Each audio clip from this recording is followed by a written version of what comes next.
Good evening and welcome to McAllen ISD. This game is being conducted according to the rules and regulations of the University Interscholastic League. Regardless of the outcome of this game, all the players have proven their willingness to work and sacrifice in order to achieve athletic excellence. We ask that, as a spectator, you consider the time and effort each of these teams, coaches, and athletes have put forth. The officials for this event have been mutually agreed upon by school officials from both schools. Their role is not unlike those of players, coaches, teachers, and administrators. Without them, this event would not be possible. Their knowledge and application of the rules are a result of annual testing, years of study, and continual participation in clinics that further refine their understanding of the game. We ask you as students, parents, and citizens to demonstrate the kind of respect for these officials you would extend to any dedicated person in a position of responsibility. This means that you as a fan Should not criticize players on either team. Should not boo the officials. should not have alcoholic beverages on public school grounds. This is a violation of state law. Should be courteous to the visiting fans. Should cheer for your team. And show respect for injured players on both teams. Thank you for your attendance and enjoy the game. Enjoy the game. Enjoy the game. On behalf of our school board and our McAllen ISD family, I want to welcome all of you to DQ Fan Field at McAllen Veterans Memorial Stadium. Thank you for supporting sporting events in our public schools. Your love, your energy, and your passion is what drives our student athletes to excel on the field. Enjoy the competition and best of luck to both teams. Thank you. And welcome to DQ Fan Field at McAllen Veterans Memorial Stadium. It's another edition of Football Night in McAllen ISD. I'm Mark May along with Mario Reyna. We've got a good one here tonight. Great weather too in the city of Palms. And it's the Mission Eagles and the Memorial Mustangs coming up next right here on MITV Sports. And how do you do? We're coming up to you from the beautiful new press box here at DQ Fan Field. And Mario, how about our keys to the game for tonight between the Mustangs and the Eagles? Well, you know, Mark, these two teams are very evenly matched, so it's going to go down to who's going to control the ball, avoiding turnovers, and then, of course, both teams have a lot of playmakers on offense and defense. Who's the playmaker that's going to make it happen? All right, and you know, earlier this week we caught up with one of the Mustang players. We like to feature a different player from the home team each week, and this week we talked to safety Nick Luna. And let's check in with what Nick Luna had to say. My name is Nick Luna, and I'm a senior safety at McAllen Memorial High School. Looking deep, gonna throw deep toward the middle of the end zone. Oh, a one-handed interception! It's a second pick of the night for the Mustangs secondary. This time it's Nick Luna. So as a safety, my job is basically don't let anything behind me, come down, make a play when I need to, and just have fun. I'm the back of the defense, so make sure nothing gets past me. To be honest, just as a team, I just want to win. That's my goal. If I don't do much, if I do much, the entire goal is just to win. So whatever I can do to help the team, that's what I'm gonna do. It's been my whole life, you know. It's fun. I love playing the game. I love having fun with my teammates, and just the opportunity to have fun, make plays whenever you need to. It's just fun. We just want to win, you know. Every game, it's a challenge, and we take it one game at a time. Our goal is just to win as many games as possible. I plan on going to college. Not exactly sure where, but that's the plan. So yes, sir.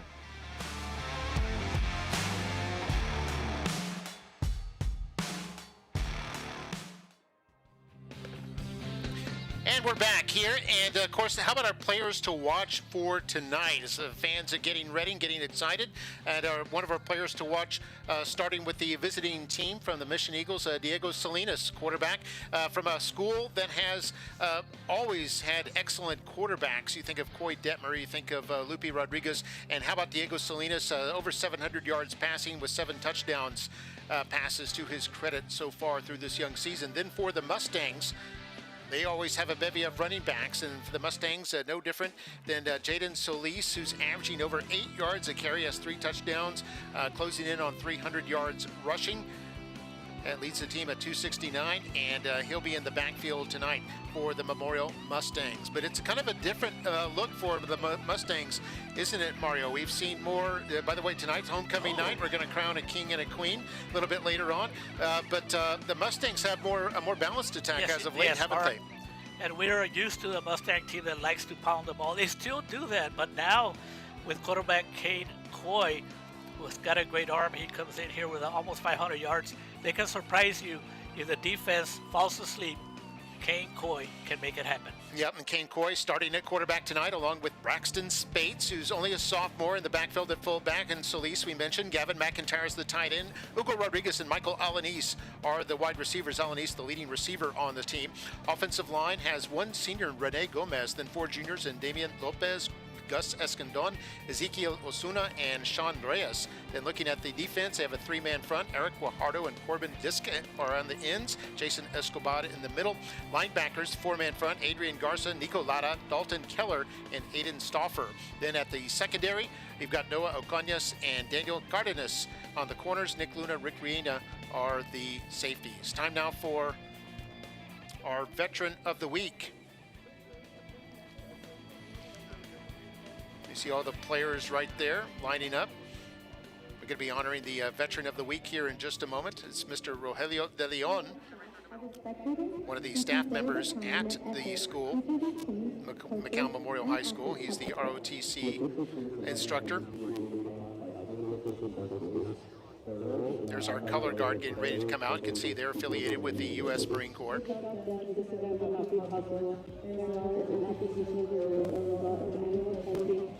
Playing a short video at the moment. 3-1 is the record for Memorial, and Mission comes in at 2-2. Mission 0-1 in the district, and Memorial 1-0. Let's take a look at our officials here for tonight. Mario, there you see the 7-man crew from the Rio Grande Valley chapter. And this is a crew that has brothers. As you can see, the referee Jesus de la Cruz, brother Juan de la Cruz, then Juan Lopez Eribadillo, Enrique de la Cruz, number 3, Philip Rendon, and Alfonso Cerda make up this fine crew from the Rio Grande Valley. And actually, they are they 7 again, Mark? Or yes, 7-person crew. And we got to say person crew, Mark, because if we say a 7-man crew, then we've been seeing some female officials in this field at least 3 times this year. And this is a little bit unusual too, isn't it? Because I know we've seen officials from the San Antonio chapter and Laredo as well, haven't we? That's true. That's true. They're doing kind of like a swap of officials. Some of the Valley crews go up to San Antonio so they can get exposure. So when they get to the by-district or area playoffs, they're used to each other. They feel confident. About getting back to the starters, I don't know if you noticed that the Mustangs have a bunch of juniors and underclassmen on defense, and the offense has a bunch of seniors. Or is it the other way? No, it's the other way around. The seniors are on defense, and the young kids are on offense, and that's pretty interesting. Yeah, but the offense have been scoring points in bunches. Yes. In fact, they're averaging 36 points a game through 4 games. They've scored no lower than 37 points each night. And there we see our color guard.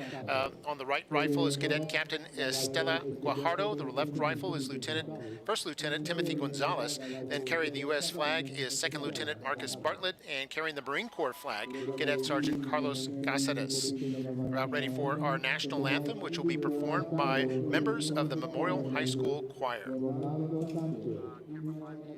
Connor McLeod, Daniel Jewell, Nico Medeles, and Raymond Joe of Memorial High, all recently placed in the TMEA choir.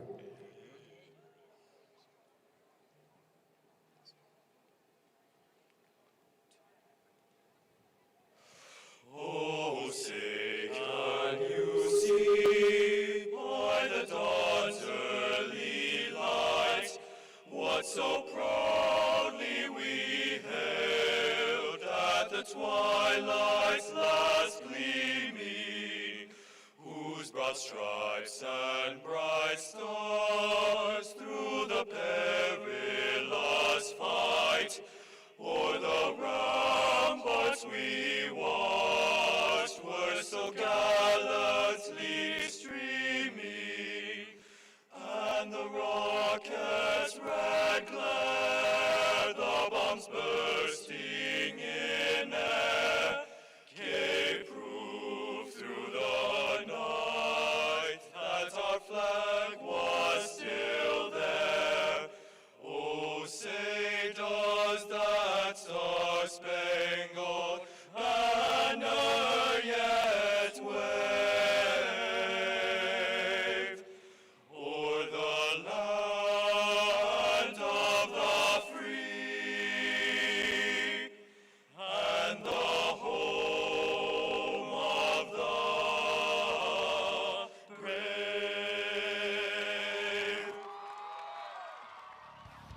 Wow, great job there by members of the Memorial High Choir under the direction of Mr. Omar Samaniego. All of them there, the 5 or 6 boys that you just saw performing there were Texas Music Educator Association All-Stars just recently, and I know at least one of them, a young man named Connor McLeod, was All-State last year in choir. So there you see the Memorial coaches wishing each other good luck and everything like that. Coaches got to get their game faces on too. And the players about ready to come out onto the field, and we're about to play some football here. It's a District 16 5A Division I matchup between the Mission Eagles and the McAllen Memorial Mustangs. It's a rivalry that's been going on a little over 40 years. Spelling out the Mustangs right there. There's the A, the N. Let's listen in on this.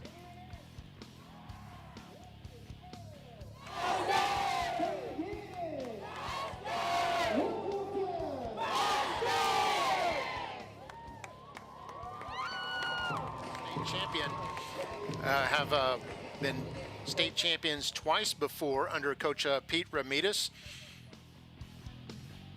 About to see the Mission High Flyers welcome the Mission Eagles, who are about to soar out onto the field. And the Mission Eagles and the Memorial Mustangs. The Mustangs getting ready to stampede out there. Mustangs, as we said, 3-1 after beating Brownsville-Hanna. Then they beat Weslaco in a shootout. That was 45-38. They lost on a neutral field to San Antonio Johnson, and then beat Rio Grande City last week in their district opener, 42-0 last week. Mission, as you can see, a little more uneven at 2-2, although their 2 losses came by just 3 points each. A loss to Weslaco East and a loss last week to Edinburgh Bella in their district opener. Meanwhile, they beat Veterans Memorial, their crosstown rival, and they beat the Sherryland Rattlers by a couple of touchdowns. We're ready to play some football here at DQ Fan Field. Mission in white and maroon, and then Memorial in the blue and white. And I bet you that Coach Moses Patterson for the Mustangs, Mark, you're right. They're ready to play football because it's been quite a week. Homecoming week will always be distracting. Can the players handle it or can they not handle it? And you know that Coach Logora for Mission, he puts it up on the wall and said, hey, lots of times during homecoming, what do? They select teams they think they can beat, so they can work against you. Yeah, that's sometimes the psychology there. We see Moses Patterson, his 4th year as head coach of the Mustangs, and their coach Daniel Longoria in his 4th year as head coach of the Eagles. So yeah, Mark, I was talking to Coach Longoria prior to the game, and he said they had golden opportunities to beat Vela. Nobody predicted they could. They had the ball in the 4th quarter on 2 occasions, and they actually scored touchdowns to take the lead, but some penalties brought it back. So that's part of the game, penalties. Yeah, 24-21 loss to Edinburgh Bella. Their other loss to Weslaco East was 34-31, so a couple of shootouts there. They beat Veterans Memorial by 2, and then they beat Sherryland 36-22. There's the captains there for Memorial: Nick Luna, JP Garza, Kane Coy, Eric Guajardo, Dalton Keller, Nico Lada. 4 of them go out there, and you see 2 of them are in the kind of the foreground there, in the middle ground. They stay back because I think generally you're just allowed 4 to be up there with the referee at the center of the field. You can see 4 Mission Eagle captains there as well. So what do you think Memorial will do if they win the toss, Mario? Do they take the ball first, or do they wait for the second half? You bet they want the ball first. It's all about who's going to get time of possession, and that's their offense has been clicking pretty good, so there's no doubt they'll take the ball. Doing a reflip there. Sometimes in that turf, the coin may not be perfectly flat, so he wanted to have it flat there. Looks like Mission won the toss. No, it looked like they went to the Mustangs first. Oh, okay. They said they wanted to receive as we called it.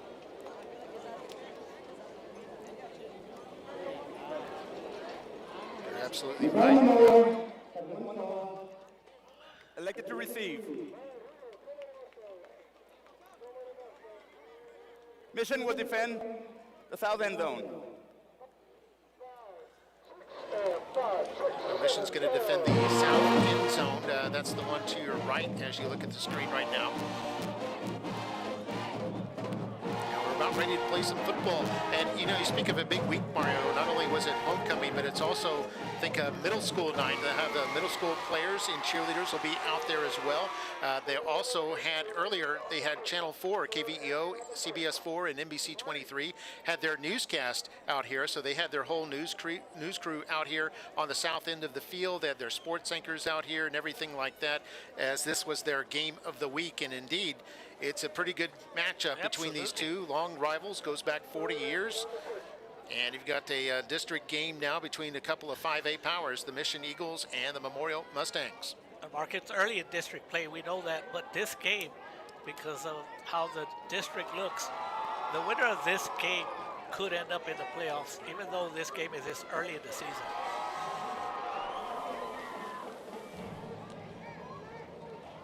Going to be Mission kicking off first. Memorial will receive and advance from left to right. Their receive back to receive is McAllen ISD. McAllen comes in with 12 receptions for 282 yards, averaging an incredible 32 yards a catch. 7 touchdowns. In fact, King Koya has 9 touchdown passes. 7 of those 9 have gone to McAllen ISD. Kicking off for the Mission Eagles, it'll be number 16, Angel Salazar. And here we go, and this game is underway, and here's the kick. This is going to be high, fairly deep, caught about the 7-yard line, and run back here. This looks like Jaden Solis on the return across the 20 to about the 23, and that's where the Mustangs will start up.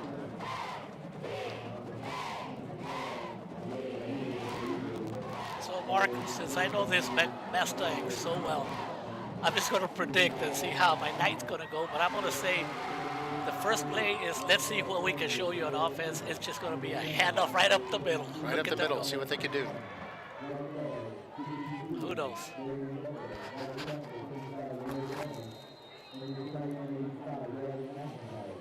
Okay, here go the Mustangs. Coy, they're under sitters, got 2 men in the backfield. Solis is one of them. And it's going to be handoff to the fullback. Over the left guard, he bounces across the 25 to about the 27. First carry for JP Garza, 175-pound running back. That's exactly what you want to do. The offensive line is a big key to the success of the Mustangs so far. Take advantage of them. And they had a pretty good push for a 5-yard gain. JP Garza on the carry. There's Garza and Solis in the backfield. Alanis lined up wide to the left side. It's going to be a toss to the right. And a big play here for Garza. First down and more. All the way up close to midfield before he's pushed out of bounds at about the 48-yard line. Gain of 20 yards there for the Mustangs. Right guard and right tackle making things happen. And then the lead blockers making it easy for Garza. By the time they touched him, he had already gained 15 yards. Look at that good blocking all the way up. A lot of Mission Eagle defenders being pushed back. Yeah, good job by the right side of that offensive line, Rene Gomez and Damian Lopez. And here they go, 1st and 10 for the Memorial 48. They've got a wing left. You're going to toss this left. It's Garza once again. Garza crosses midfield to Eagles territory, breaks a tackle, has a first down, still churning his legs, and is all the way down to about the 34. It's a gain of 18 yards. So he's had a 20-yard and now an 18-yard run. And that's why that coin flip to begin the game was so important. You know, Coach Moses Patterson wanted to win because he wanted to get his offense on the field right away. And so far, they are making it look easy. It all goes back to that big offensive line. The Mustangs have a bevy of top-notch running backs. You mentioned Spates, haven't seen him yet. Solis hasn't carried yet. It's been the JP Garza show early on here.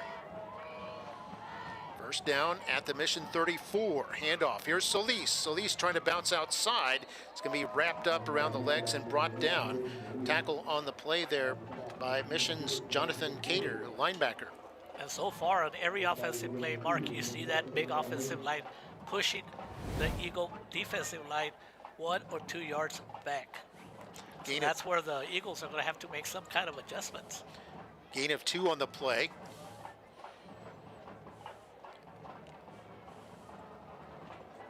About 2.5 actually, so second down and about just over 7 yards.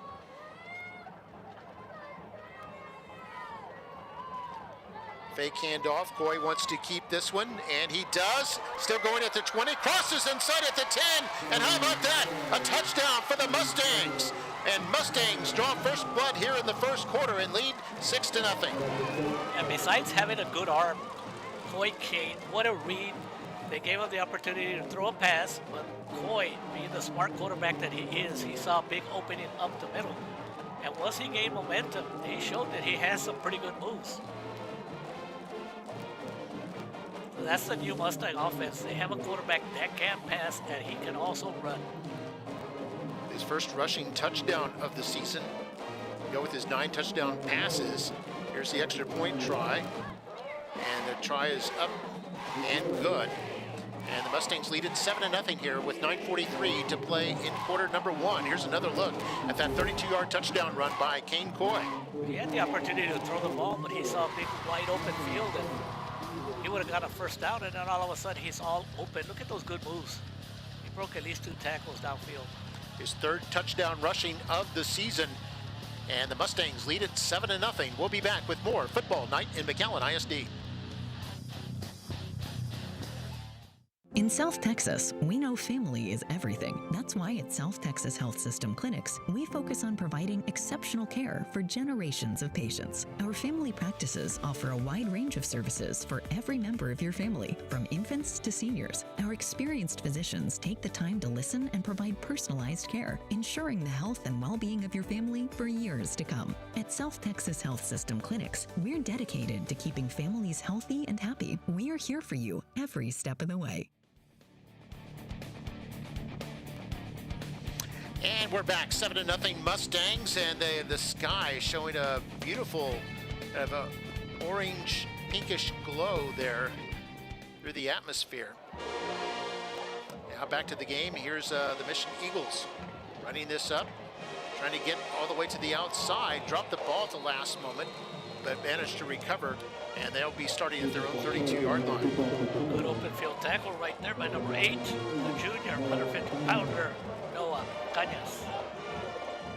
So the Mustang scoring drive, 77 yards in 5 plays, 32-yard run by Kane Coy for the touchdown, his 3rd rushing TD of the year. That's what you call a perfect first possession.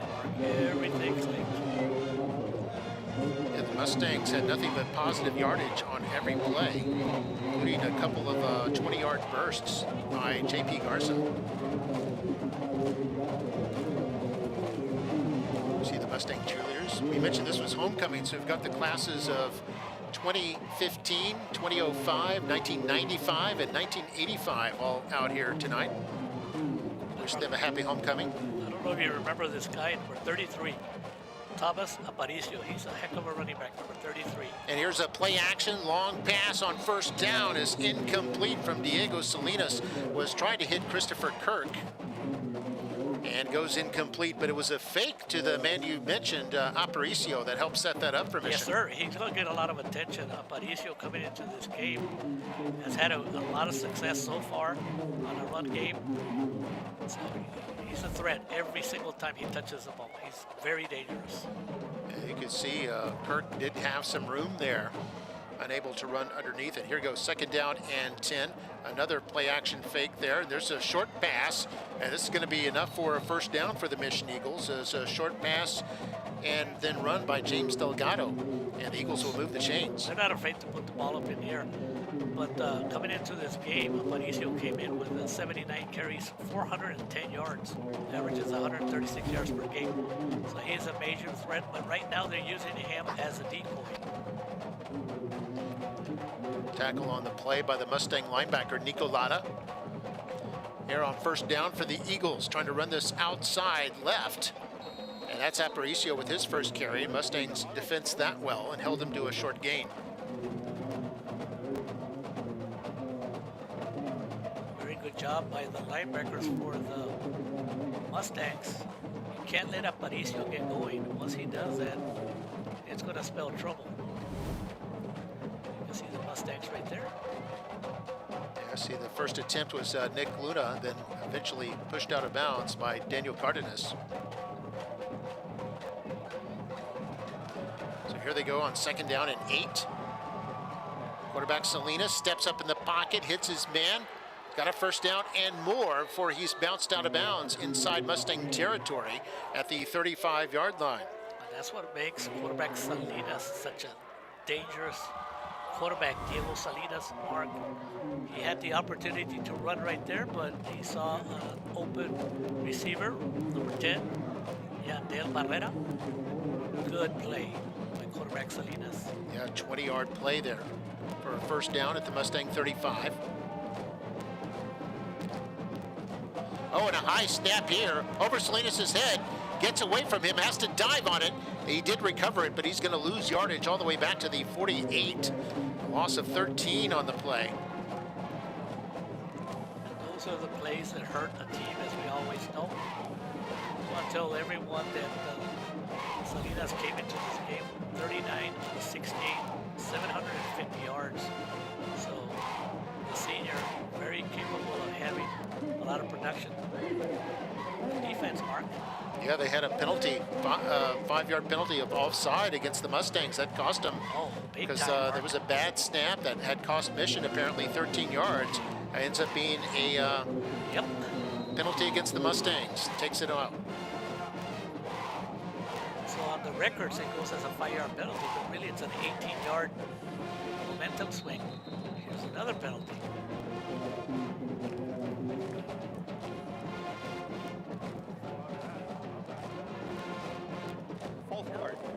Number 65, offense. 5 yards, replay 1st down. Those are the little things that you know Coach Lombardi is not happy about. You're already playing and you're this deep into the season. Those kind of penalties should not be happening. Yeah, see, Mission gave it right back to the Mustangs as they had an illegal procedure, moves them back 5 yards. So we're right back where we started, 1st and 10, the Mustang 35. 7.5 to play in the 1st quarter. Mustangs up by a touchdown. Salinas back to throw, now forced to run. It's close to a 1st down and looks like he has it as he crosses the 25 to about the 24-yard line. A gain of 11 on the play. And the protection, Mark, Salinas had all day, but it's because the Mustangs, they are sending a lot of defensive backs and safeties on the passing attack, so the rush wasn't there. And all of a sudden, Salinas saw a big wide open field to the right side. Good run for 1st down.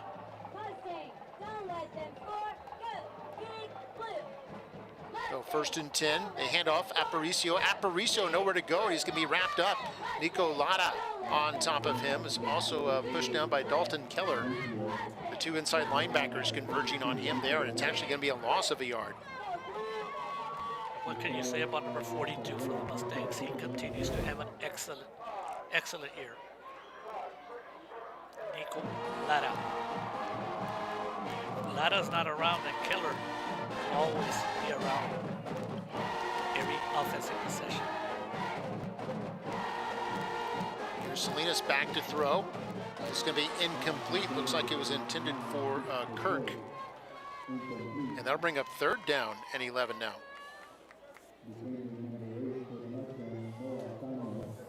You take a look at Coach Longoria. No, that, 4th year.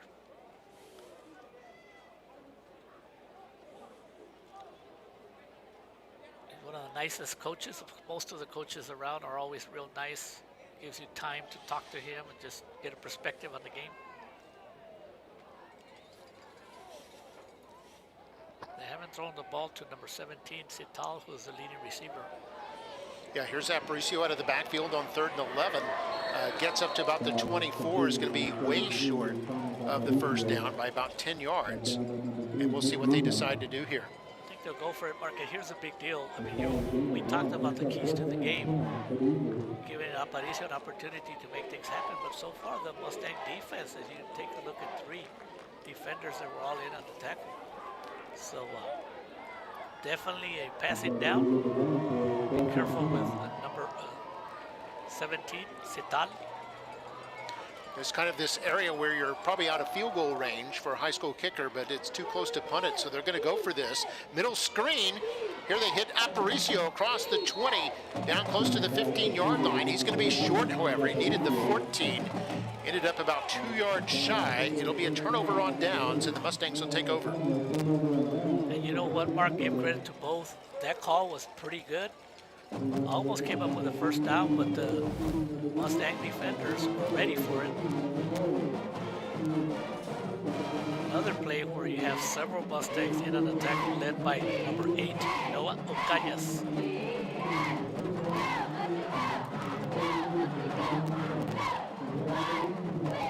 So with 5:32 to go in quarter number 1, Mustangs up 7-0.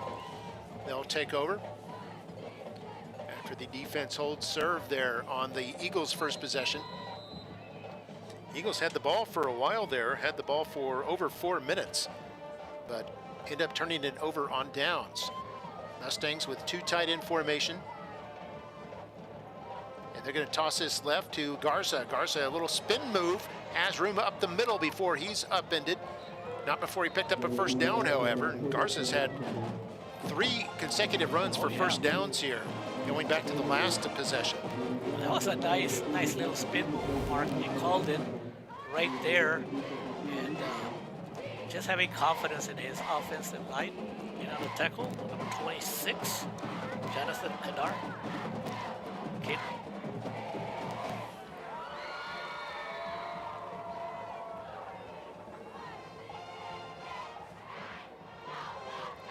Three down linemen for the Eagles.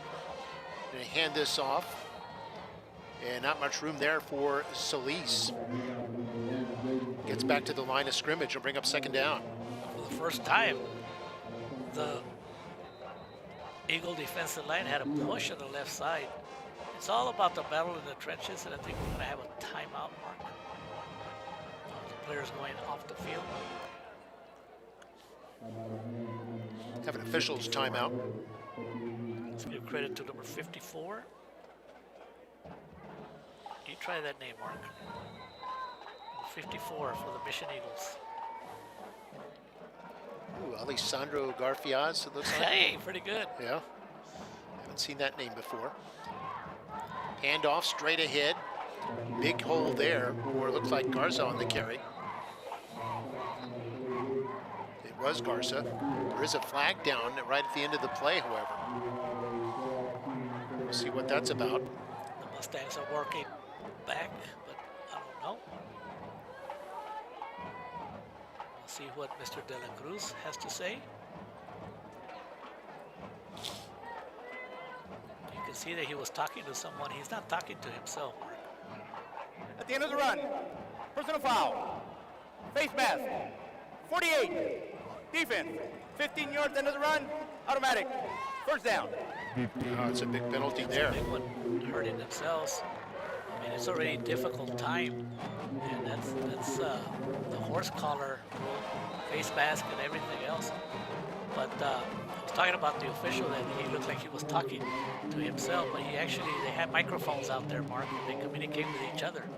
Because, I mean, they're so far away from each other, so sometimes it's just the best way to communicate. So a 15-yard penalty there. They move it all the way to the 46 in Eagles territory. Here's a sweep to the right side. Looks like Solis on the carry. This will go to the 41-yard line, a gain of 5 on the play. You know, the typical fans will say, well, how come they can't stop them? Mark, you take a look at film. They start off like early, and they see a lot of film, and you can see what Memorial likes to do. As a defensive coordinator, you tell the players, look. But it's just different when it's on the field. If you do it right, they can't stop you. And so far, the defense for the Eagles are having a very difficult time. Yeah, there's some big offensive linemen, too, on that Mustang offensive line. Give you their weight totals in just a moment. Here's play action by Kane Coy. Has some room to run to the left. He decides to throw it, and it's caught. Going to be a first down.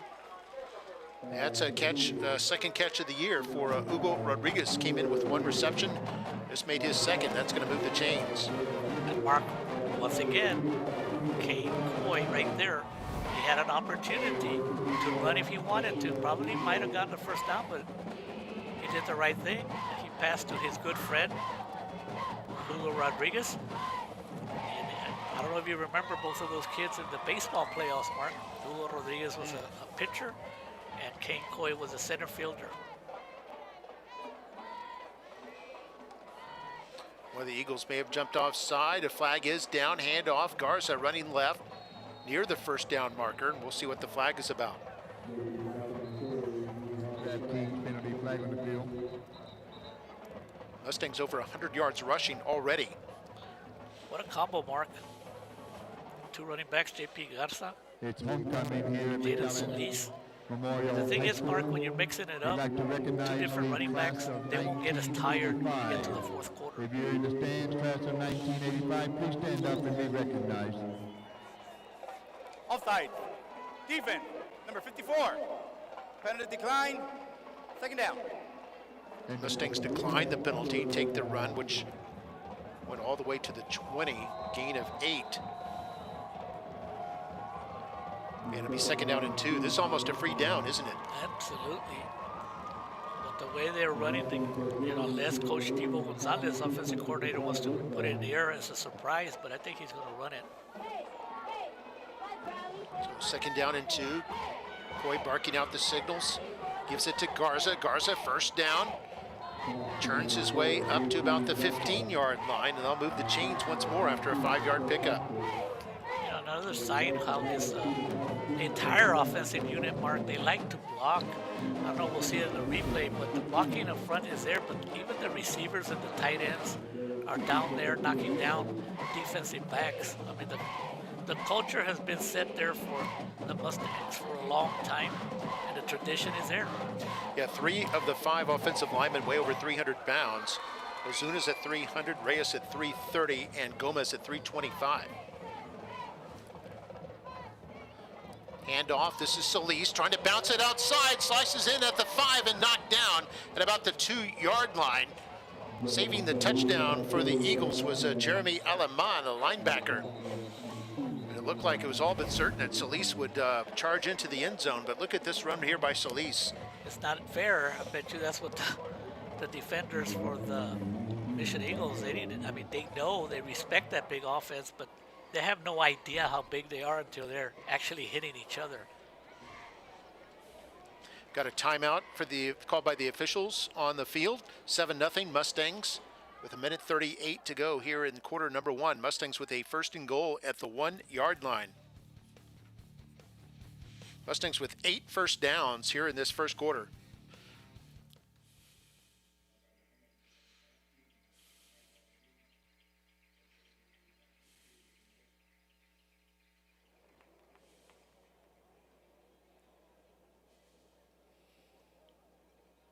The Mustangs coming in at 3-1 overall, Mission at 2-2.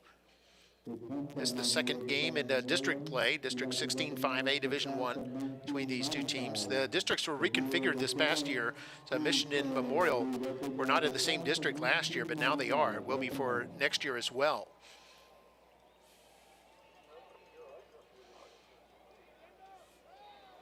See, they're about to snap the ball again, and Memorial will have first and goal right at the 1-yard line. They've had already over 130 yards rushing in this first quarter.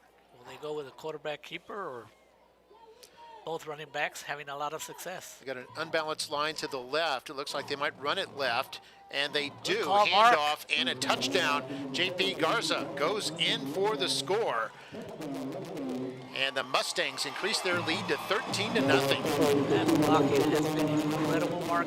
On that one, great call. You saw it from up here. And to honor you, Mark, because this is your homecoming, I know they would have given you the ball on that one, Mark. You would have scored.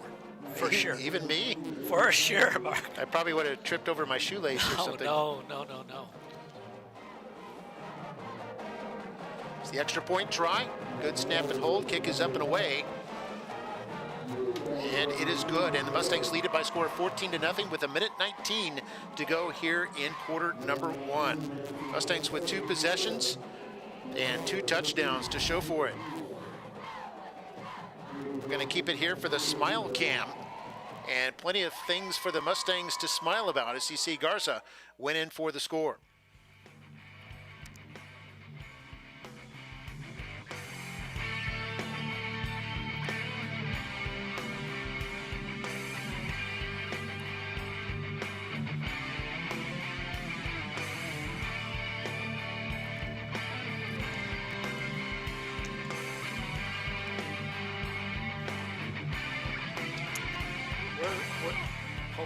can see on this cam, Mark, maybe some of the people from the reunion will pop up.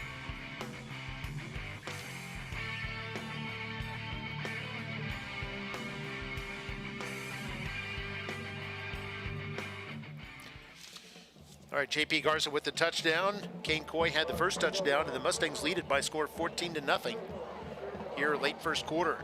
This ball's going to go out of the back of the end zone. It'll come out to the 20. The Eagles will set up from there. So the Mustang scoring drive, 9 plays, 84 yards. Remember, they took over after holding the Eagles on a 4th down. And then Garza with the 1-yard plunge put his team up by 14.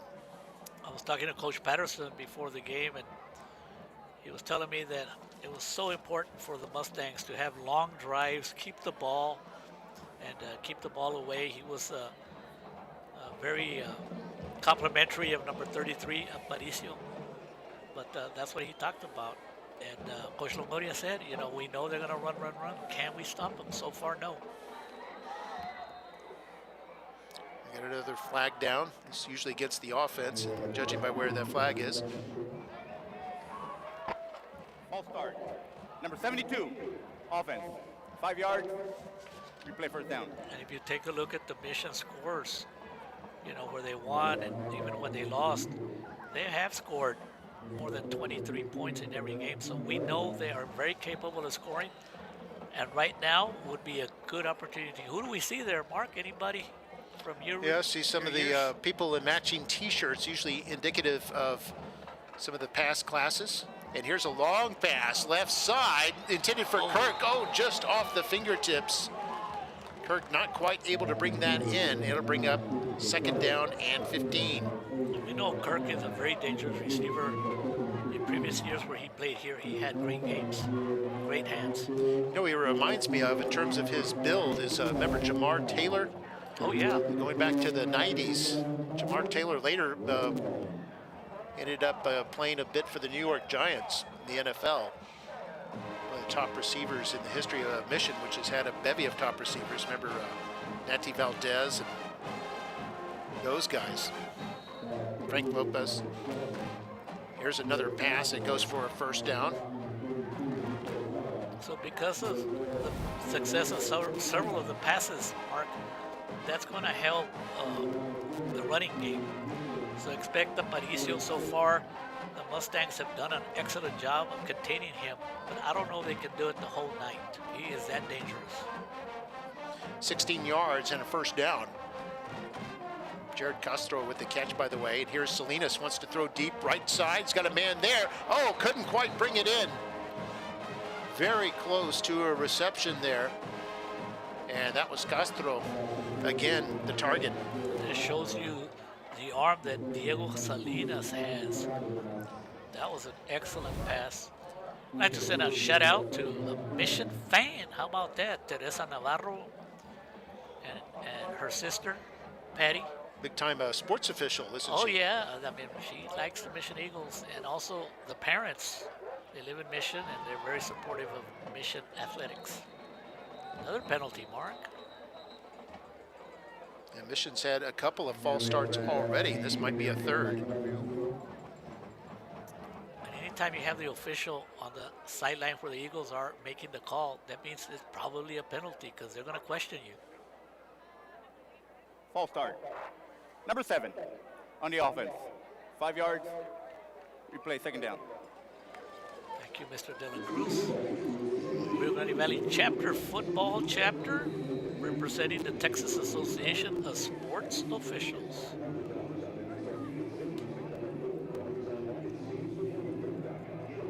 The Eagles with 3 receivers to the right, so look out. They got 4 penalties already. Here they go on 2nd down and 15. Going to hand this off. Aparicio trying to bounce it outside. Able to turn the corner a little bit and evades one tackler. So he picked up some good yardage there before he's bull rushed out of bounds at the 41-yard line. A gain of 10. And there's the first time that we actually see a sign of how good of a running back that Aparicio is. He almost didn't have much yardage to gain, but because of his speed and his patience, he was able to get some yards and make it a 3rd and about 6 or 7. Yep. 5 maybe. They're down in 5.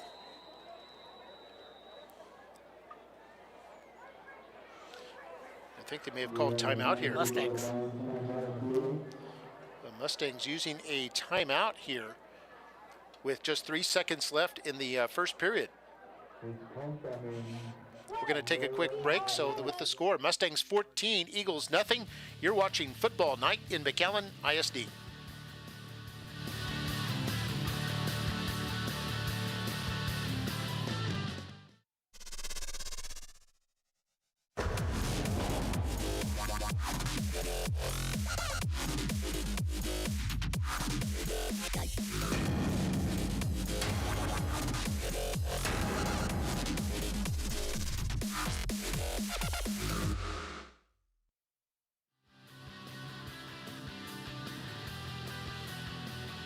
Yeah, they just released some balloons here, the celebration of the class of 2015, I believe.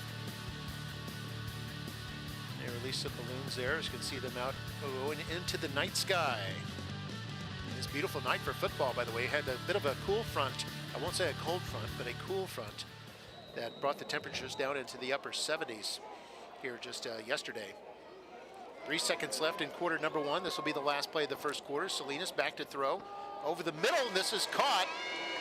Looks like Kirk, the horn sounds, and brought down in Mustang territory at the 44-yard line. It's actually Santiago Gonzalez with the catch there, and that'll be the end of quarter number 1. The score 14-0, Mustangs in front, and you're watching Football Night in McAllen ISD.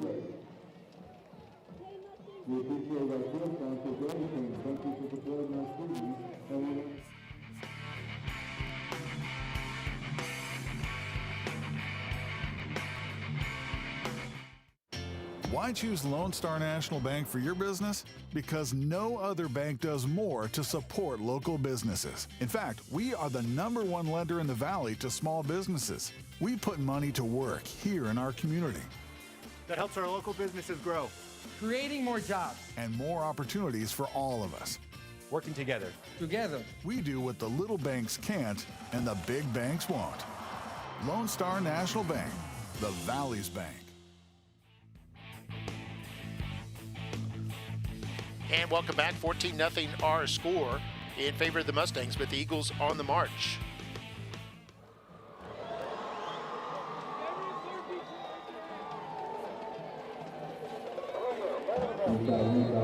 So the Eagles with a handoff up the middle. Able to pick up a couple of yards there from the Mustang 44 to the Mustang 39. That's what makes Aparicio such a good running back, Mark. He can run outside, but he can also get you those tough yards. Look at him go. Got a real tough 5 yards out of that carry. Eagles with 27 yards rushing right now. Mustangs over 130. Snap to Salinas. Salinas faces the rush, had to get rid of it quickly, and it's incomplete. Intended for his teammate, James Delgado. Salinas did an excellent job, even though he had a lot of pressure right away. He got rid of it quickly. If it would have been caught, I think number 28, James Delgado, would have gotten maybe close to the first down. So I know it's early here in the second quarter, Mark, but you know the Eagles need to get a little momentum on the side. I think it's 4 down territory. They have 2 plays to get the first down.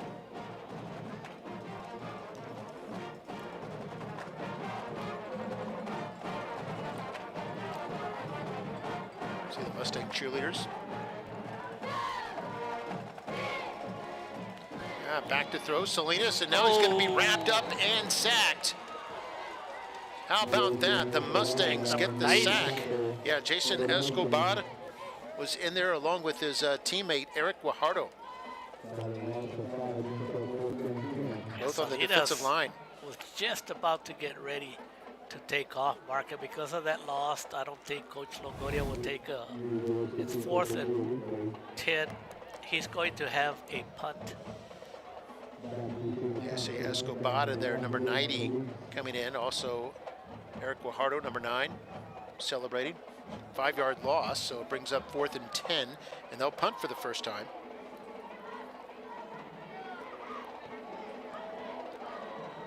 It's going to be signaled for a fair catch and caught at the, looks like about the 18-yard line in Mustang territory. Well done by Jaden Solis. So getting back to the keys to the game, Mark, we said control the ball. Check mark Mustangs. Turnovers, none by the Mustangs. Actually, none by either team. Check mark for the Mustangs. And let your playmakers make the plays. And boy, have they. Who are the three playmakers so far, Mark, on offense? Well, we've had Kane Coy, and we've had J.P. Garza. And Solis.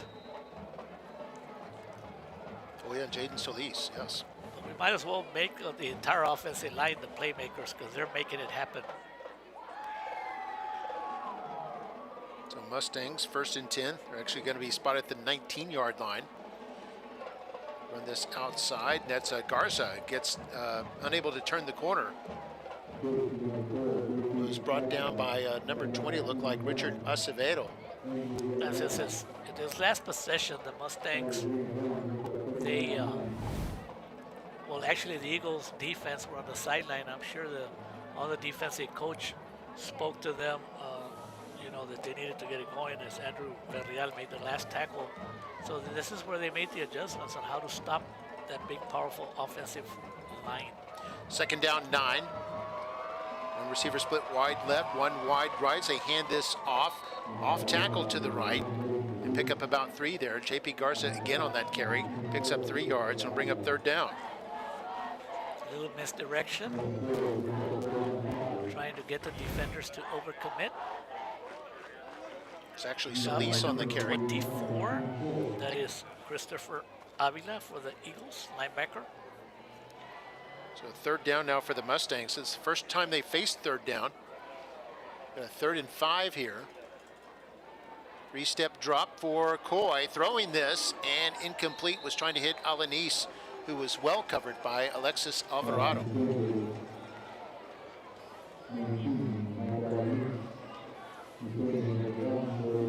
So the Mustangs will be forced to punt for the first time. So the Mission Eagle defense came up with their first big stop, and boy, did they need that stop. That they did, giving up touchdowns on their first 2 defensive stands. And they receive back to punt for the Mustangs, Jonathan Sanchez, so also their kicker. This will be kicked away from any returners. Takes a nice Mustang bounce. And it'll be Eagles football at their own 41-yard line. First 3 and out by the Mustangs.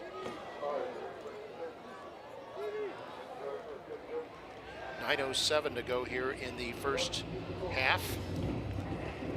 The Eagles will be out on, this will probably be their best field position. Taking over at their own 41. And one thing about Coach Longoria, he said that for some reason it's just one of those things that his team likes to play better in the second half. So they're trying to just stay in this game. Of course, 14-0 with the offense they have. They're in it for sure. A handoff, Aparicio. Aparicio slices through the line. Picks up good yardage up to the 46. Gain of 5 on the play. And now that's the type of down all coaches like. You get yourself at least 5 to 6 yards. 2nd and 4, 2nd and 5. The playbook is wide open. You can pass or run. It's a pistol formation. They fake the handoff to Aparicio, trying to flanker screen, but Kirk unable to hang on and bring up 2nd down, or excuse me, 3rd down. Those are the little things that are hurting the Eagles. A couple of penalties at the wrong time, and then they have had some drops on the offense.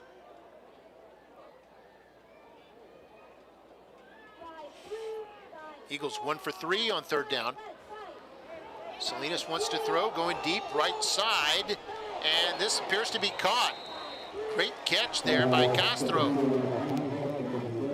Outstanding catch all the way down to the 26-yard line, a pickup of 24 yards. That's a 5-star catch, Mark. Look at that concentration. Jumped at the right time. The defender for the Mustangs was there, number 8, Cañas. Make that 28 yards. Huge play.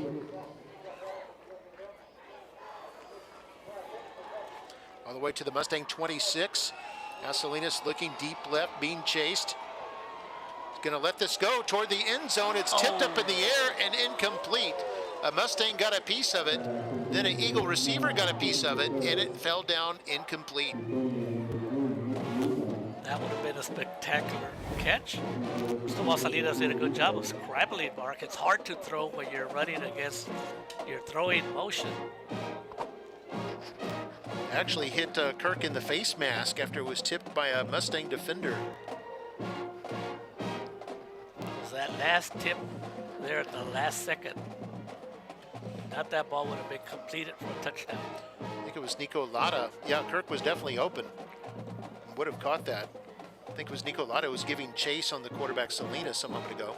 Here's Aparicio. It's going to be thrown down at the 25-yard line after a gain of 1. And football fans, don't be deceived. I know Aparicio hasn't gotten many big yards, but he's the type of playmaker that at any given play, he can break it for big yardage and get you a touchdown. He's that good of an athlete. So 3rd down and 9 now. He's going to throw deep left side. Man is there. Unable to hang on to it was Kirk. 2 defenders on the play. Nick Luna was in there, and so was Daniel Cardenas. They read the play very well. You see it here again. Kirk had a good shot at it as it was sliced right between the 2 defenders. Yeah, number 3, Nick Luna had it, but I think he would have been out of bounds. So the ball stays at the 25. It'll be 4th down and 9. But definitely going for it, Mark. For the 2nd time this evening, they'll go for this.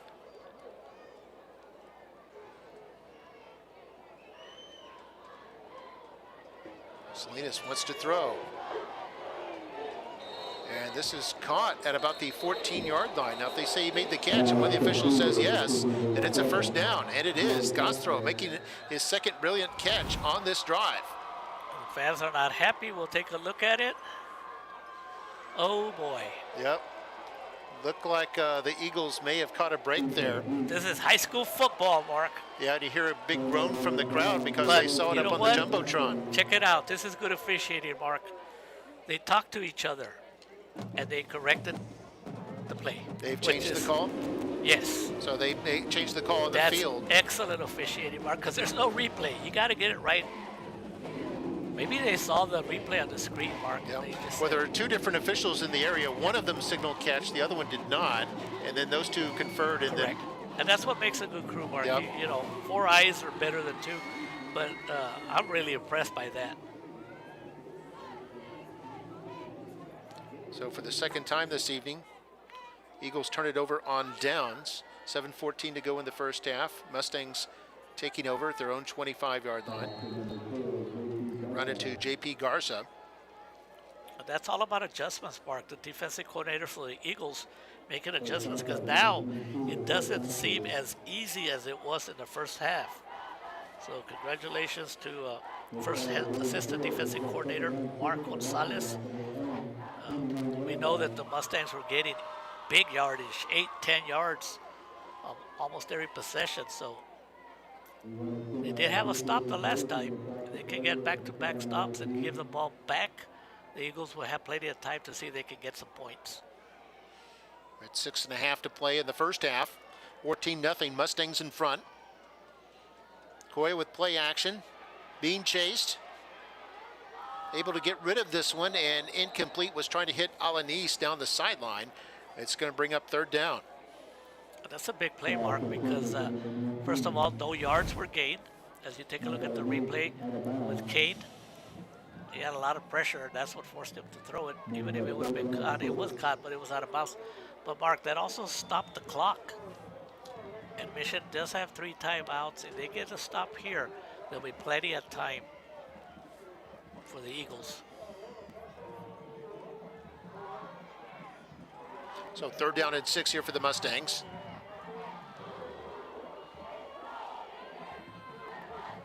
Coy with time to throw. And this is caught. That's Alanis at the 50. He's taking off. This is going to be a touchdown. A touchdown for the Mustangs. 71 yards. And Alanis takes it to the house for his 8th touchdown of the year. And that's what we talked about, Mark, that the Mustangs are not the same Mustangs of the past. We've seen them put the ball in the air, and they've had some success. And here we go. Kane Coy, with all that experience he gained last year, 3rd down. Give credit to the offensive line for giving him plenty of time, and that's a huge play, Mark. Kind of ran a hook route. Turned it into a hook and go after he caught the ball. Here's Sanchez at the extra point. The extra point is good. Sanchez 3 for 3. Scores now 21-0 in favor of the Mustangs with 6:10 to play in the first half. Here's another look at that. This is on 3rd down. See, defender fell down. And then no one near Alanis after that as he sprints in for his 8th touchdown of the season, the 10th touchdown pass of the year for Coy. And the Mustangs lead it. That's 10 Mustang already. quarterback with 10. Only in the 5th game. Usually it takes about a couple seasons to get that many. But this time, 21-0. Wow. Mustangs in front. We'll be back. The Seams Back to School sale is your perfect way to win. 6 weeks of perfect attendance earns students a chance to win a new car from Seams. And any student gets $500 off MSRP at Seams McAllen Ford or always online at SeamsMcAllenFord.com. Drive local, drive Seams. And welcome back. 21-0 Mustangs on top of the Eagles. And we knew Memorial could score a lot of points. They came in averaging about 36 points a game. Wow, did you see that kick, Mark? And Mission has been scoring at about 28 points a game, but unable to get much offense going here as they're facing another touchback. They'll bring the ball to the 25. Jonathan Sanchez showing off his great leg, man. He put it almost out of the end zone. Well, with 6 minutes and 10 seconds to go, they're still playing at time, Mark, but the Eagles, a little momentum. They need momentum to go into halftime. Remember, they're also going to receive. So if they can get something going, it's going to be very important for them to get something going right now, down 21 points. Salinas to throw, being chased. Is able to hit his man. Thought originally he was throwing it away, but he had a man down there as Castro was able to uncover and catch the ball at the 48-yard line, a gain of 18 yards. Okay, let's go back to that play where the officials talked about almost giving the Eagles a first down on a ball that was not caught. How big was that play that got it corrected? If not, the Eagles would have had the ball 14-0 deep in red zone territory. Who knows if they would have scored. So the game would have been totally different based on only one call. And here's Salinas' throw. Oh, a big hit there. Yeah. They're going to call this possible targeting as a Mission receiver had the play broken up. He might get thrown out, unfortunately, Mark. I don't think he did it on purpose. But sometimes, I mean, you just hit somebody. But you could tell by the reaction of the defender that he felt bad about it. Let's hope the young man is doing okay. And we know officials at this time timeout the right now. officials are talking to each other about this. And that's, again, a demonstration of what officials do. They want to make sure they get the call right. And one of the things, Mark, this is high school football. There is no, what do you call it? There's no replay on it. And I know Coach Moses Patterson is out there. And, things just happen that are unfortunate. All right. Adrian Garza, the defender in question here. We'll take a quick break. 5:34 to go here in half number one. Memorial on top of Mission, 21-0. This is football night in McAllen ISD. Choose to start something good. Choose to leave things better than you found them. Choose to do the little things that matter. Choose to take pride in your neighborhood. If you could choose to do anything, choose to shine.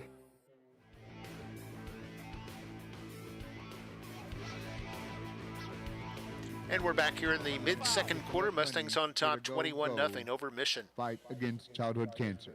It's officials call. Personal foul. Targeting. 42. Defense. Flagrant 2. No ejection. They said no ejection. But it is still a 15-yard penalty. Well, I'll tell you what, the officials, there was a lot of angles. Each official saw it. They gave the opinion to the referee, De La Cruz. And there had to be some kind of penalty. I don't know if they got the right number. It was another different number that I don't want to say, but they called out the wrong player number. So I'll call the official at halftime and let them know. Here's the ball moved to Great the play, 37-yard line. Oh, yeah, they ran that, trying to end around there to Castro, and the Mustangs on top of that one. It was an excellent play there by Dalton Keller. He did a good job, Mark, of not going for the play. That's a smart player right there.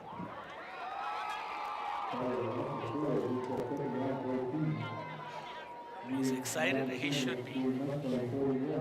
It's actually a loss of 4.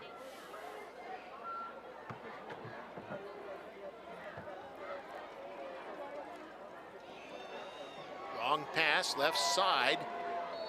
Catch, I think, may have been made. They're going to say yes. Catch made there at the 30-yard line by Kirk. So you'll see another one. This is kind of a shoestring job here. He was wide open, Mark, because now, since Mission has had a couple of good plays on long passes, it looks like the defenders now, the defensive backs are giving up a big cushion to the receivers. Now they're playing them up tight. Yeah, 3rd down and 3 here. Going to give this Aparicio, sweep left side. Mustangs on this. He's going to lose yardage. And this will bring up 4th down again here for the Eagles. The Eagles haven't done well with 4th down, 0 for 2 this evening. They lose 2 yards there. They've had some good offensive plays, Mark, but they're not in rhythm. It's not happening. They're not clicking, they're not getting the first downs, and then they get some big yards, and then they get no yards or they lose yards, and that's why they haven't been able to score. Give credit to the Mustang defense. Yep, 4th down and 5 now. And it looks like Salinas wants to carry it. This isn't going to go anywhere, as he's going to be pushed back for another loss in Mission. Another frustrating turnover on downs after things began to look promising on that drive. It was Aiden Stauffer who stuffed the quarterback. We'll take another look at it here. Stauffer fights off his block and gets through there, along with Nico Lara. And it's going to be another turnover on downs. You know, defensive coordinator Jay Arcon, too, has to be proud of this effort in the entire first half by the Memorial Mustang defense. They've given up some yards, but when they needed to put it together and have a stop, they've gotten it. And with 3 minutes and 34 seconds, there's still a lot of time for this Mustang offense to score. Mustangs do have 2 timeouts to work with. Handoff, JP Garza, big room here. Fought through a couple of tackles and all the way up to midfield, near midfield at the Mustang 48. Mustangs do have 2 timeouts. And here's what good teams do, Mark. When you have all the momentum on your side and you have an opportunity to maybe put a team away, good teams do that. They'll get on you and they'll make it real difficult for any team to come back. So let's see if the Mustang offense can do it. Mustangs with 11 first downs in this first half. Unbalanced line to the left. Going to run this over left guard. This is Garza again. Garza crosses midfield out to the Eagles 48. Gain of 4 on the play. Mustangs over 150 yards rushing now. And we're under 3 minutes to play in the first half. Mustangs still with the 2 timeouts. Eagles have all 3 of theirs. Mustangs are taking their time because this is what you call game management, Mark. The thing is to try to get a score and not leave any time on the clock. Let's go, Mustang blue and gold. Let's go, McCoy's going to fake the toss, wants to throw. Man is Wide wide open. open. It's caught. First down and more. Now running down inside the 20-yard line. And the Mustangs have another first down. And this is Alanis once again. Man, he was wide open. But one thing is to be wide open. The other thing is not to get too excited. Make sure you make the right pass. Right on the money again. Good routes being run by Alanis. And now they're inside red zone territory. The Eagle defense is in trouble. Here they go on first down after a 31-yard pass to Alanis. Started at their own 17-yard line, handed off to J.P. Garza. It's a modest gain to about the, looks like the 14, a gain of 3. Clock running at under 90 seconds to go before halftime.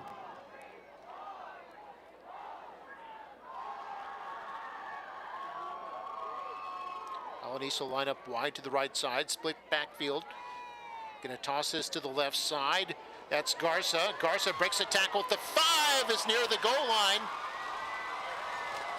He made it, and they Mark. made it, yeah, touchdown signal. And J.P. Garza has his second touchdown of the evening, and it's a 27-0 lead now for the Mustangs. 14-yard run there by Garza. What can you say, Mark? It's all the team effort of the big offensive line, the hard running by J.P. Garza. 5-play, 63-yard drive. And that's why it was very important for the Eagles in the last possession to get a first down or make things happen, because the way the Mustang offense is clicking. Got an official's timeout at the moment.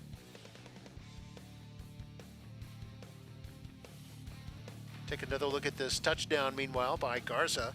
Had a nice lead block there from his quarterback. Caught a nice downfield block as well by Hugo Rodriguez. Another good call by this football officiating crew.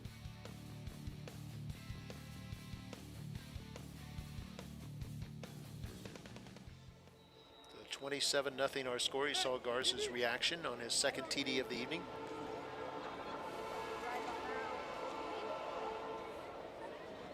Here's the snap, extra point by Sanchez.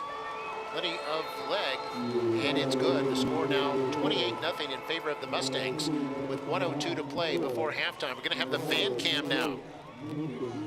Best time to have it is when your team's in the lead. Even the train is celebrating. I could hear the horn of the train.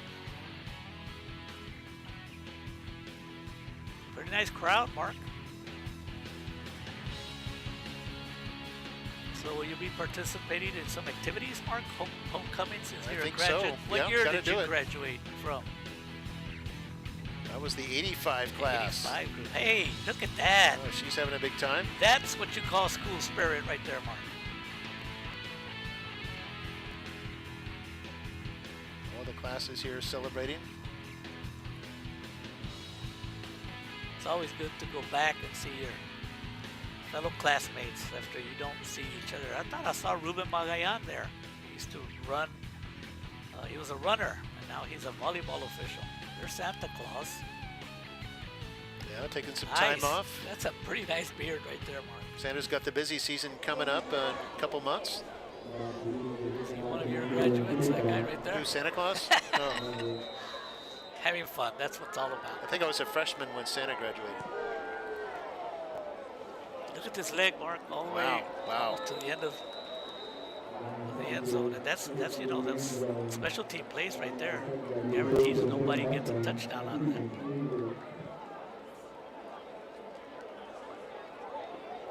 So Mustangs with 4 touchdowns in the first half, 2 by J.P. Garza, 1 by Kane Coy.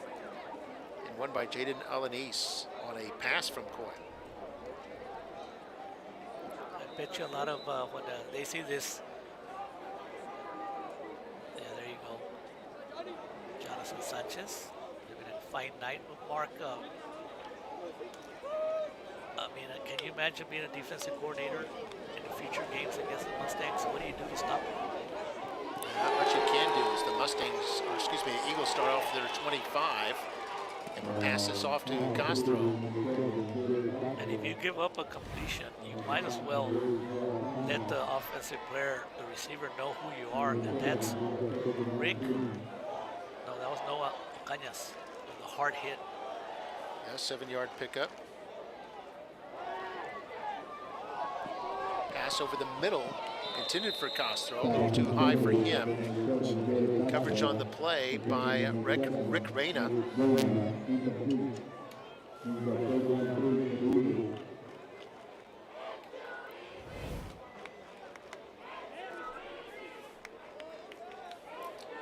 So now it's a 3rd down and 3.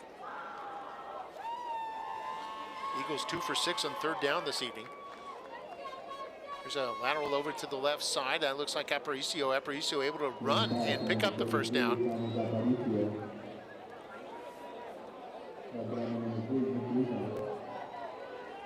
Picked up 3 yards, exactly what he needed to move the chains.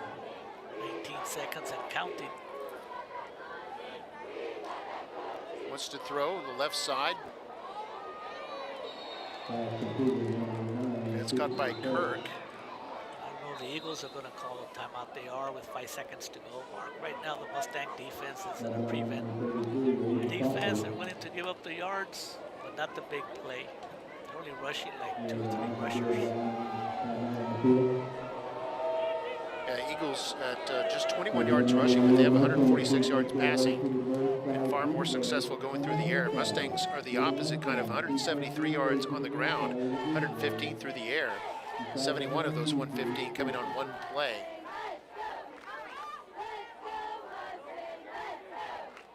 Impressive football, all-around football by the Mustangs. That offense is just clicking. Like, it's going to be hard for them to get stopped. And the defense, even though they've given up some yardage, when they have to make stops, they make them. Yeah, they've had 3 stops on 4th down in this first half, holding the Eagles to 0 for 3 on 4th.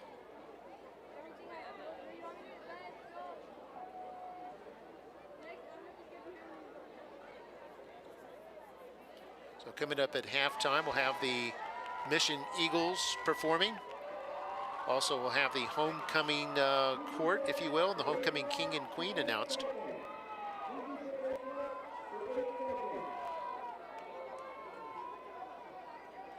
They're going to put 3 more seconds on the clock, so it'll be at 8 seconds instead of 5 seconds, which means we might have 2 more plays. 2nd down and 2 right now for Mission. Mustangs in a prevent. Long pass over the middle. This is caught by Kirk. Call a timeout. If they get a timeout called, and they do with 2 seconds left, so those extra 3 seconds making a difference here. Yes. As Eagles able to call a timeout and perhaps get their field goal unit onto the field. I think that's probably something that's going to be considered. Try to get something positive out of this or not. Just because you're down 28 points, Mark, if you can get yourself a touchdown, that's probably what Coach Longoria is going to do. Because they are capable of passing the ball. Yeah, we've certainly seen that. 33 yards on that play. Up to 179 yards passing now in this game. And another timeout called by the Mission Eagles. Now, if they were to try a field goal from here, that would be about 36 yards. There's no wind.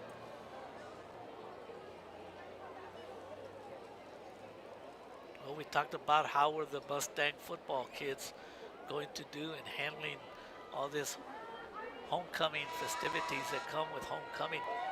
And boy, they don't seem like that distracted them at all.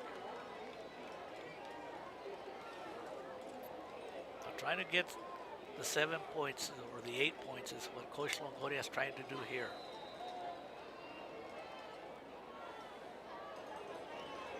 So one last play here. They're going to heave this up for the end zone on the right side. There's Castro's there. I think he made the catch, but out of bounds.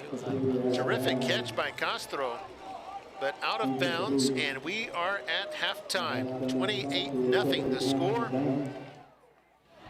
And the Mustangs well in front. Before we have the High Flyers come out onto the field, we're going to have a kick here for who's kicking chance today, for $100. This will be Edgar Ramirez, is one of the ROTC instructors. Oh, he's going to make it.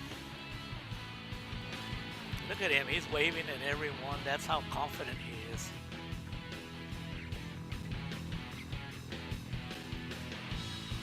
Here he Check out goes. this label. Chance for $100. Kick is up high enough and good. And so he wins $100 courtesy of Performance Therapeutics. We appreciate Performance Therapeutics supporting all our educators in McAllen ISD. And $100 goes to Edgar Ramirez.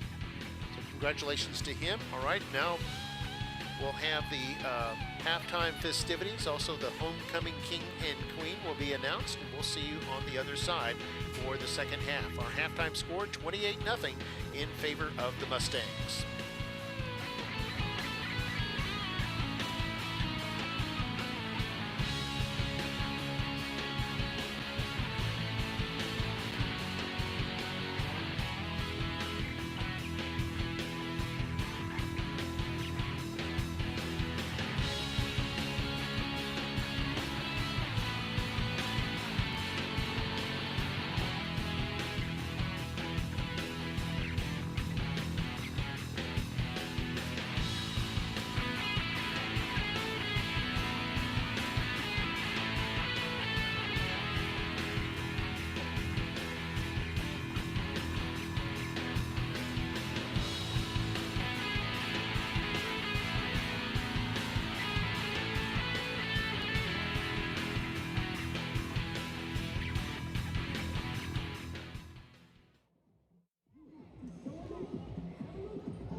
The high flyers of the week are Savannah Avila and Layla Science.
Good evening, Mission Eagles Band. Get ready to cheer for the mighty Mission Eagle Band. Leading the band tonight are our drum majors Allison Santana, Maylene Santiago, and Tristan Escalera. This week's standout students: Band Member of the Week, Noah Duncan on clarinet. Freshman of the Week, Miguel Villarreal on flute. Color Guard Member of the Week, Caitlin Barron. Color Guard Rookie of the Week, Valeria Espinosa. And let's hear it for the Section of the Week, the Clarinets. Congratulations to all these students, you make us so proud. The Mission Eagle Band Directors are Dr. Saul Torres, Mrs. Crystal Rodriguez, Mr. Omar Garcia, Mr. Abel Rios. Special thank you to Principal Mr. Jose Mejia, Fine Arts Director Mr. Carlos R. Garcia, Superintendent Dr. Chris Valdez, the Mission CISD Board of Trustees, and a special thanks to our hardworking auxiliary band staff, color guard staff, our wonderful band boosters, students, and families for their continued support. Now get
Students, alumni, and honored guests, and welcome to our homecoming chord presentation.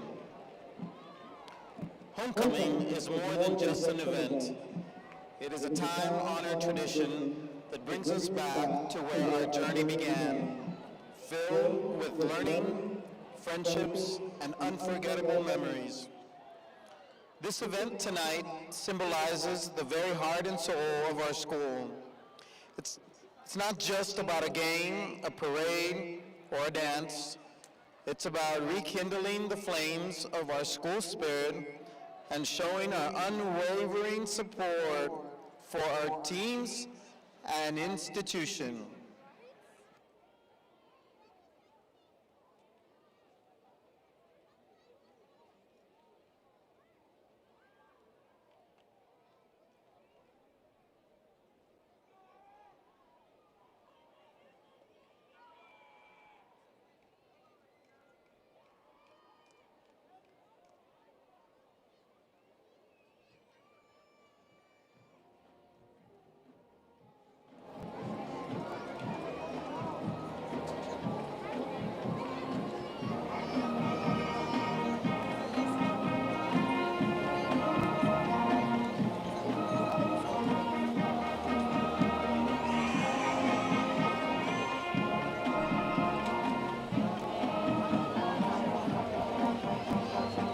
Welcome, Lady Luis Calacuay and Alondra Gonzalez.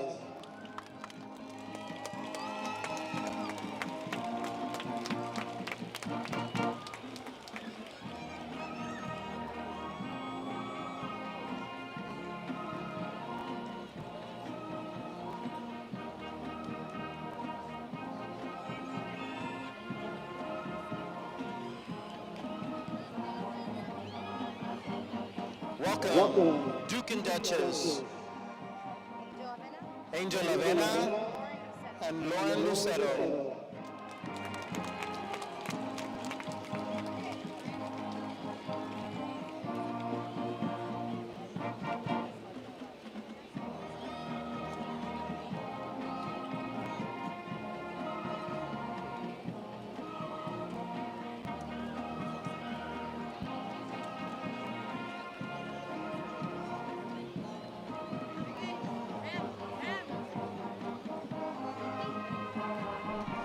Welcome, Prince and Princess. Dalton Keller and Ryan Dopp.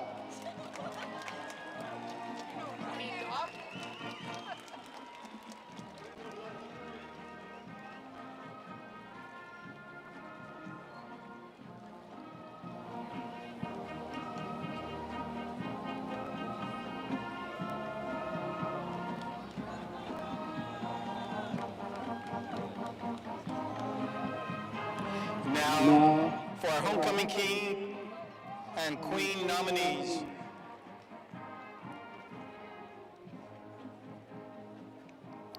John Paul J.P. Garza is the son of Michael Garza and Kim Castellanos. He is a captain of the Memorial varsity football team and a sprinter for the Memorial track team. He was awarded first team all-district running back in football last year. He plans on attending the University of Texas to study biology.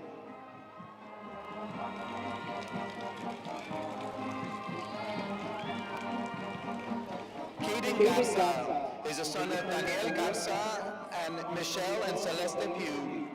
He currently participates as a Memorial Mustang trainer, and he has participated in our Memorial Orchestra for all of his high school careers. He plans on attending Texas State University to study biology.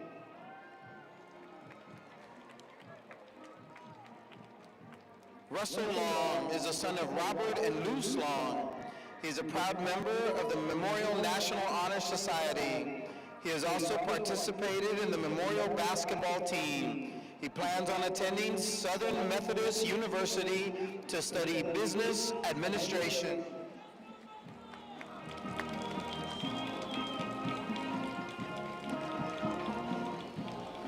Stauffer is the son of Ryan and Melissa Stauffer. He's a defensive outside linebacker for our mighty Mustang football team. Last year, he earned a state championship in the tactical response team as a key member. He plans on attending Texas A&M University to study business administration. Alana Garcia is the daughter of Omar and Diana Garcia. She is our student council publicist and the National Honor Society vice president. She currently participates in ballet and will be performing in the February Don Quixote recital. She plans on attending Texas Christian University to study nursing. Caitlin Garcia is a daughter of Jose and Leticia Garcia. She's a proud member of the Memorial National Honor Society. She currently participates as one of our incredible trainers to help support our Memorial football team. She plans on attending Texas A&M University to study nursing. Victoria Gonzalez is the daughter of Roman Gonzalez and Liliana Hernandez. She's a proud member of the National Honor Society. She participates in HOSA and is the HOSA treasurer. She's a state and area qualifier for pharmaceutical sciences and healthcare issues. She plans on attending Texas A&M University to study biomedical science. Silvia Hinojosa is the daughter of Juan Hinojosa and Claudia Cantu. She's a proud member of the Memorial National Honor Society and the manager of our Memorial swim team.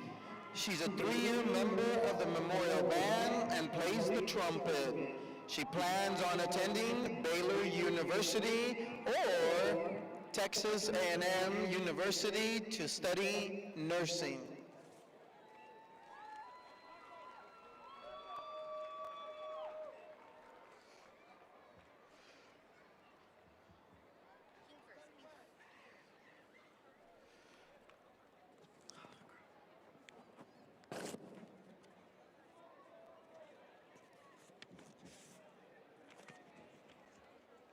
And now, our principal, Mr. Alvarez, Pedro Alvarez Jr., will crown this year's homecoming king and queen.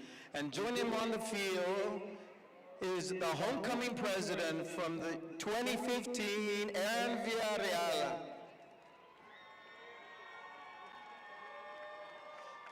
Our homecoming king, congratulations, Caden Garza.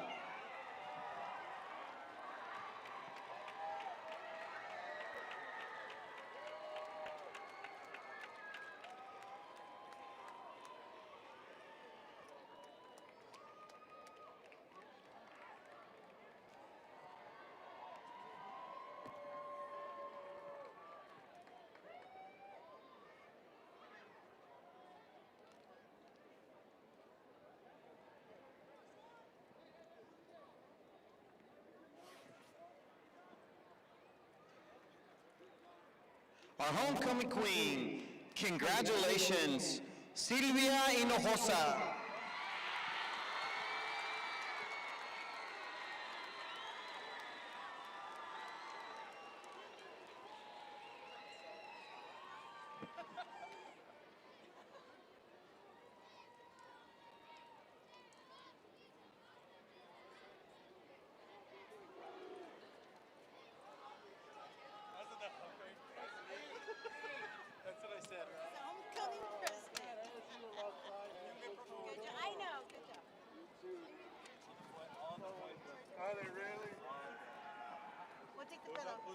Thank you. Thank you so much. How's it going?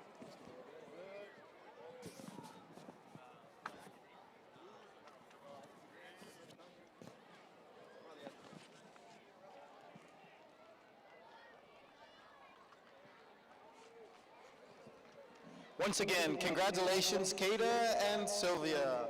Thank you, Mustang fans, for your support. Go Mustangs!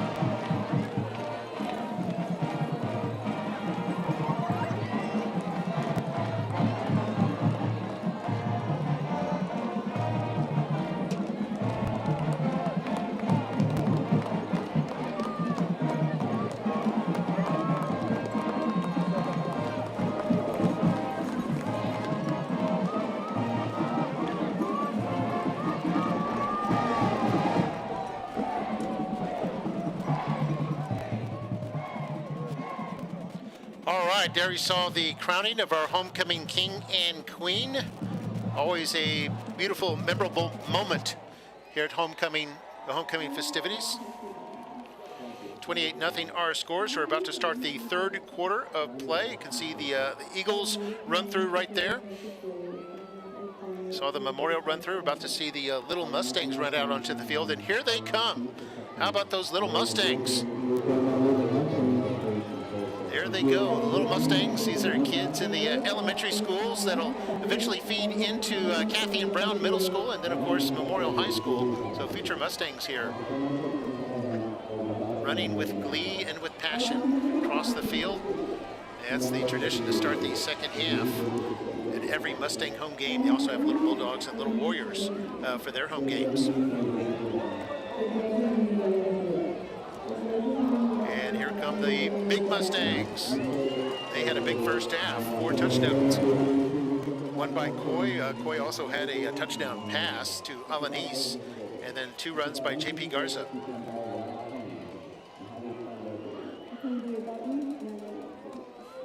Everything was clicking for that offense. All right, here come the Eagles ready to start the second half. Now they'll be receiving this third quarter. So that bodes well for them. They're going to get back into this game down 4 scores. They've got a chance to get off the gun early here in the third quarter.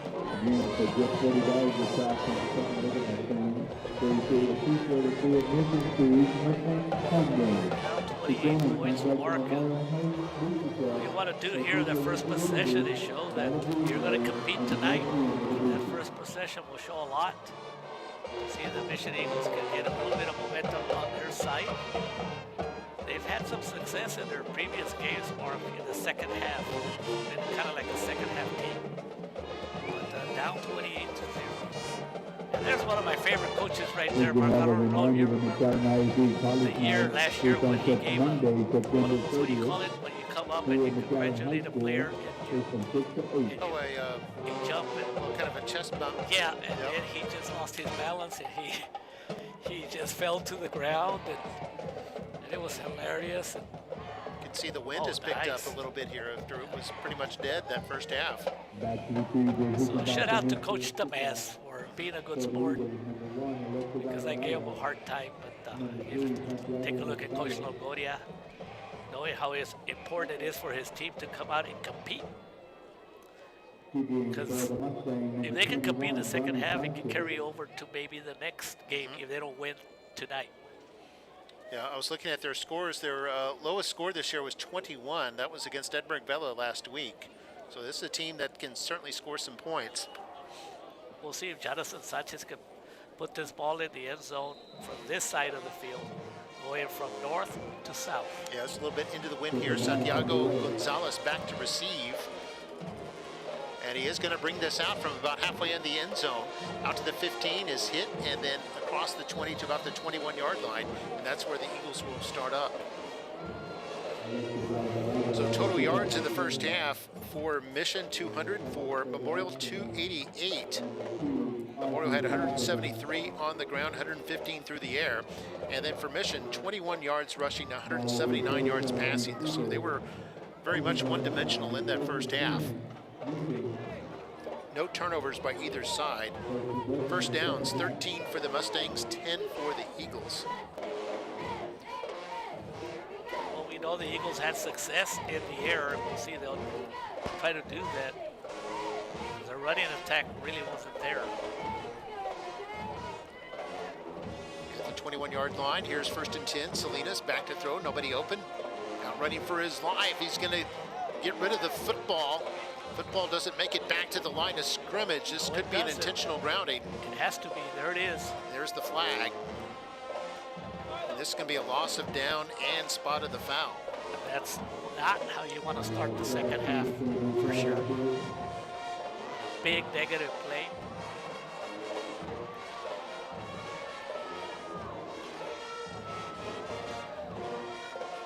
Spot him down at the 10-yard line, a loss of 11.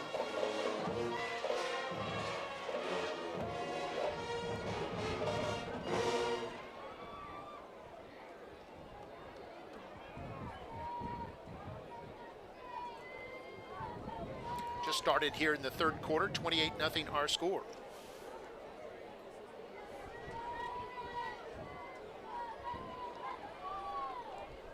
Let's see what the ref, Mr. De La Cruz, tells us. Pitcher grounding. Offense. Lost it down. Spot of the foul. Second down. You're actually going to spot him down at the 11-yard line.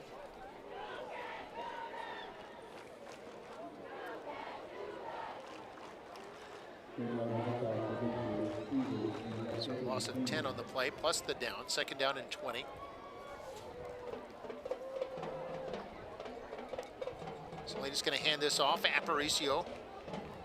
Aparicio surges forward for a gain of about 1. And it'll bring up third down. Something I've noticed the entire first half, Mark, is you know the defensive coordinator, J.R. Cuntu, has to be happy with the effort, not giving up big yards, but the fact is that a lot of tackles, you usually have 3 to 4 Mustangs in on it. They hustle a lot. You know, Luna's always in play. A lot of.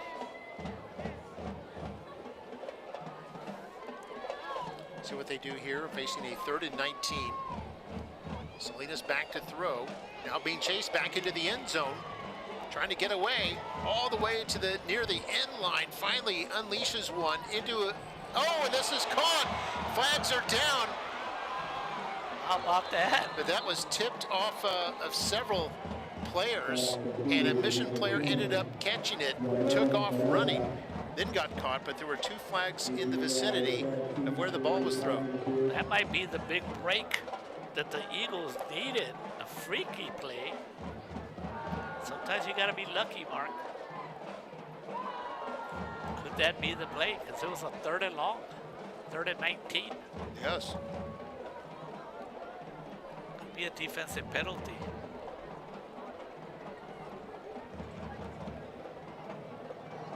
Personal foul. Pass interference. Defense. There you go. Penalty decline.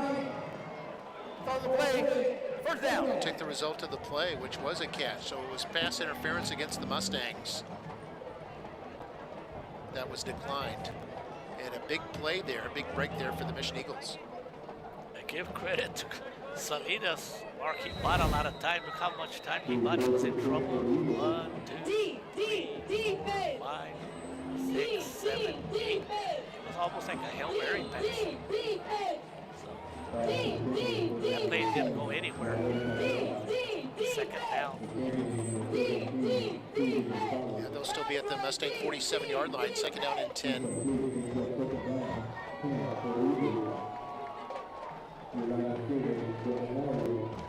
Eagles now 4 for 8 on 3rd down. After that 3rd and 19 conversion, that went for 40 yards. Here's a handoff, Aparicio on 2nd and 10.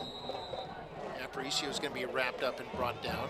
And on the tackle was number 9, Eric Guajardo. Aparicio has had a difficult night tonight. It's not only Aparicio, he's not getting the blocking, but because he's such a good running back, at any given moment he can break it and he'll get his 100 yards. Well, he refused to go down.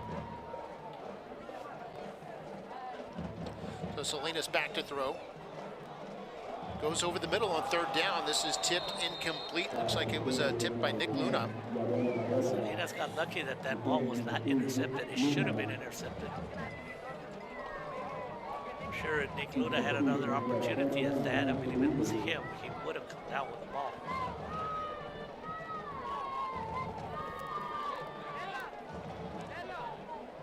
There we see Salinas. Salinas, his passing through the first half was 14 of 23 for 179 yards. Has the one completion for 40 here in this early part of the third quarter.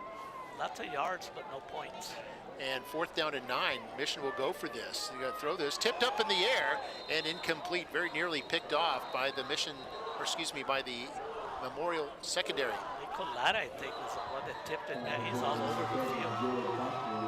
And Nicolata's getting ready for breast awareness month. It was Nicolata. He's wearing a pink. There you go,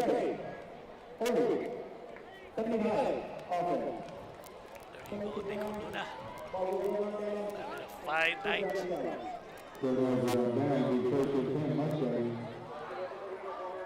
So Mustangs will get it on downs once again. This is the 4th time tonight that Mission has gone for it on 4th down, only to turn it over to Memorial. 10:02 to go. Once you go 28-0, you feel good about things. You know, your adrenaline was going in the first half. It's hard. How do you keep the kids motivated to keep on pounding? And then we'll see how they come out. Mission player appeared to jump offside for a moment, appears to get back in time. Here's Braxton Spates, his first carry. This is a big one. Oh, stays on his balance at the 30. Now at the 20. One man closing in, not going to get there. And Spates goes all the way for the touchdown. It's 54 yards, and the Mustangs are up to 34-0. It's been several years, Mark, since I've heard you call Spates out in another touchdown. Remember, but that was just a very common occurrence. That was, yeah, Campbell Spates and then Trevor Spates before him. The Spates brothers continue to improve their legacy here at Memorial High School. Was he even touched? I don't even know. Maybe they even touched him. Boy. He bounced off a couple of would-be tacklers before he got into the secondary. And big Spates scrambling for his 7th touchdown of the season. There's the extra point try. This is Sanchez, who's been brilliant tonight. This one, a line drive. Oh, off the crossbar. Mark, you jinxed him. I did. I'm going to blame that one on you, Mark. On homecoming night, you cost the field goal kicker an extra point. 34-0. The score remains. Here's another look at it. You're right, Mario. Yeah, one player touched him, and that was pretty much it. He had what to do with the ball, didn't he? Yeah, he did. 54 yards on the run. We'll go to break. We'll be back in a moment. The score, 34-0 Mustangs. This is football night in McAllen ISD.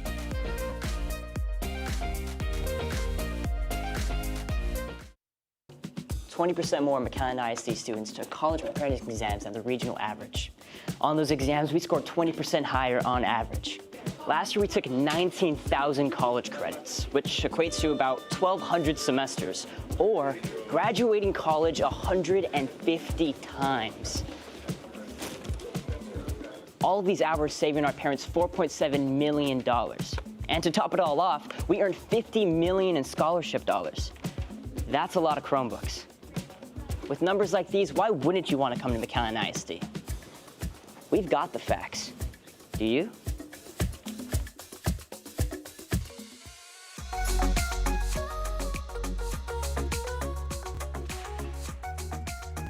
All right, 54-yard run there by Spates. It makes the score 34-0. Mustangs in front. Aaron Mission with the return. That's a return by Alvarado. Gets it across the 20 to the 24-yard line.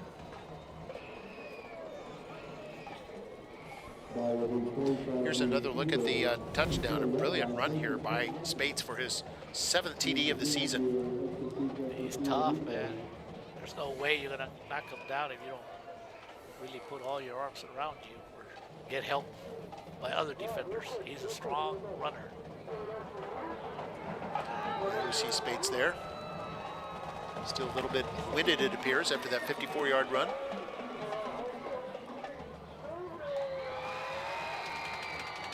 So 1st and 10. Hand off, Aparicio. It's across the 25 to the 28-yard line. Gain of 4 on the play. Oh, Mark, Mark, what a message are these Mustangs sending out to all the teams that are waiting to play them. 34-0. So early still here in the third quarter.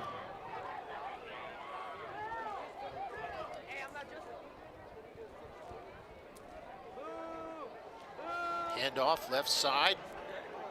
Stauffer, the first one there. Stauffer appears to be shaken up. The rest of the Mustangs there to make the tackle on the running back, Acevedo. Look at the gang tackling, Mark. Another 3 to 4 players. And maybe he's got a little, what do they call that?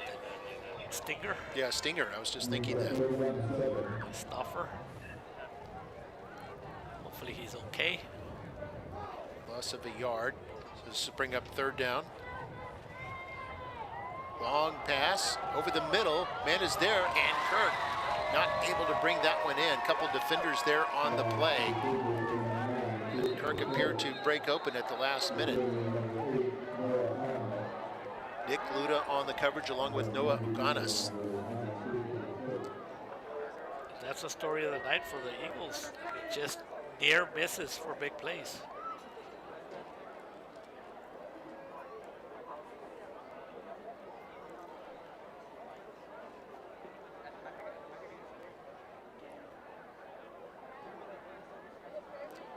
We've got an official's timeout at the moment. 34-0 the score. 8:25 to play in the third quarter here at DQ Fan Field. We'll take a break. We'll be back in just a moment. This is Football Night in McAllen ISD.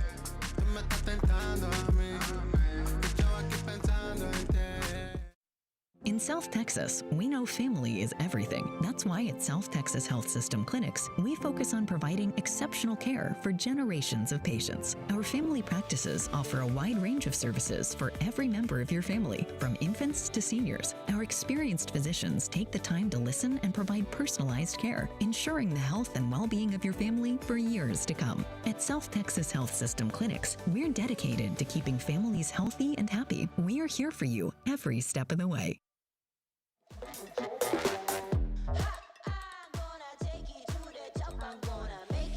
And we're back, 34-0 to score. Mark May with Mario Reyna here on MITV Sports coverage. McAllen ISD football. We've got the Mustangs tonight. Next week we won't have a game, as all three McAllen ISD teams have a break, and then they'll pick it up in 2 weeks from tonight. It'll be the Mustangs taking on the Mackay Bulldogs. It's always a good one.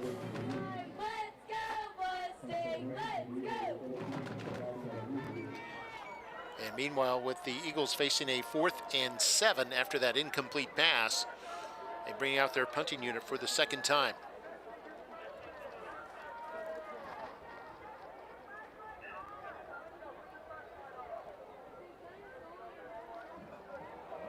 Bit of a high snap. They get this off quickly.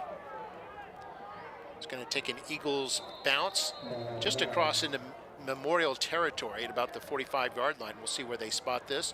And the Mustangs will bring their offense back out there. Mustangs offense have only had it for one play here in their second half, but it was a 54-yard touchdown run by Spades. See what they do here. And it's a very young offensive line. Number 75, Rene Gomez, is the only senior. Then 62, Damian Lopez, 72, the center. Gustavo Escandon, 70, Ezequiel Osuna, the left guard, and 78, Sean Reyes, left tackle. Great work.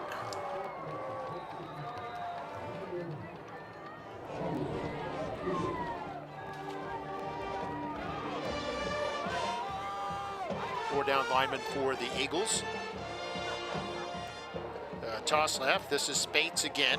Spates trying to bounce it outside, trying to get there, turns it on. Now he can turn on the speed and is upended downfield after a big run all the way down to the Mission 24-yard line.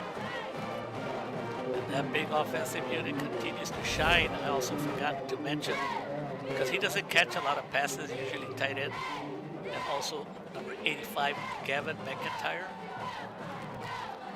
And on that play, Mark, it's a pitch, and then Kane Coy has to go out and block. Yeah, we saw him throw a block earlier in the game that helped on a touchdown. Well, the Mustangs offense over 250 yards rushing now. They're at 258. After that 31-yard scamper by Spates. Here they'll give it to, they'll fake it to Spates, or no, they give it to Spates again, and he gets to the 20-yard line. Gain of 4.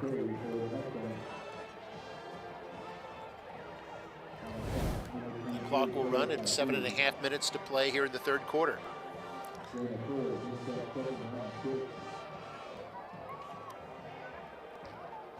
The first half, the running backs had a great, J.P. Garza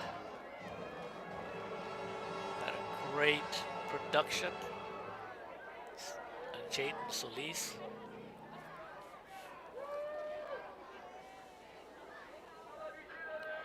Three-step drop here by Coy. Now runs back up to the line of scrimmage. No gain there to bring up third down. We're down at 6 for the Mustangs now. Clock continuing to run at under 7 minutes to play in the third quarter.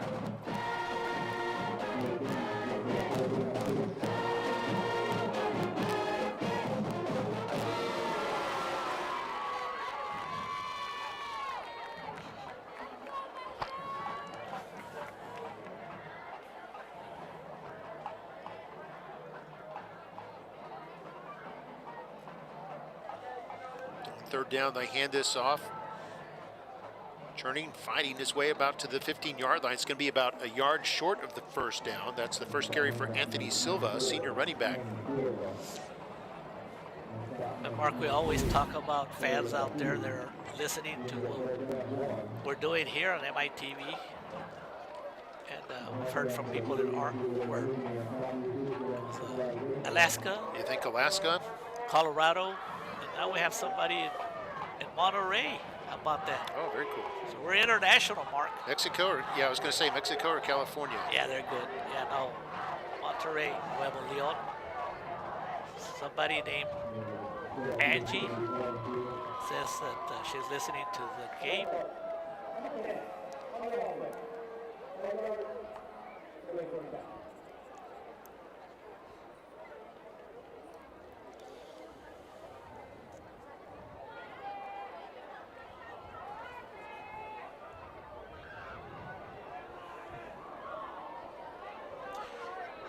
So this moves the Mustangs back 5 yards, so fourth and less than a yard becomes fourth and more than 5 yards. This is good practice, Mark. You might need a big field goal down the road in a big game.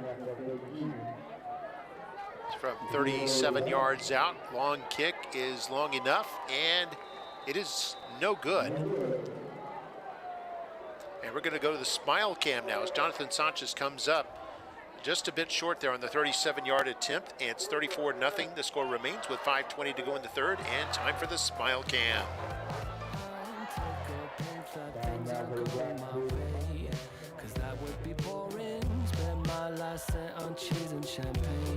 What a wonderful morning. Never mind, she declined to the first date. It was only on my birthday. Never mind all the lines on the highway.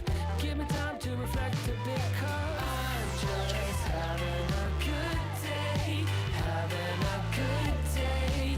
Having a real good morning. I'm just having a good day. Having a good day. Okay, ball's at the 20-yard line. First down is a catch by Castro. Castro held down, but the gain of about 3 there. Keller on the tackle.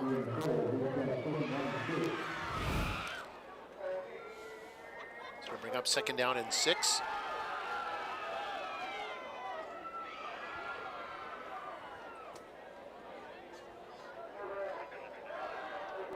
Under 5 minutes to go here in the first half. Excuse me, in the third quarter.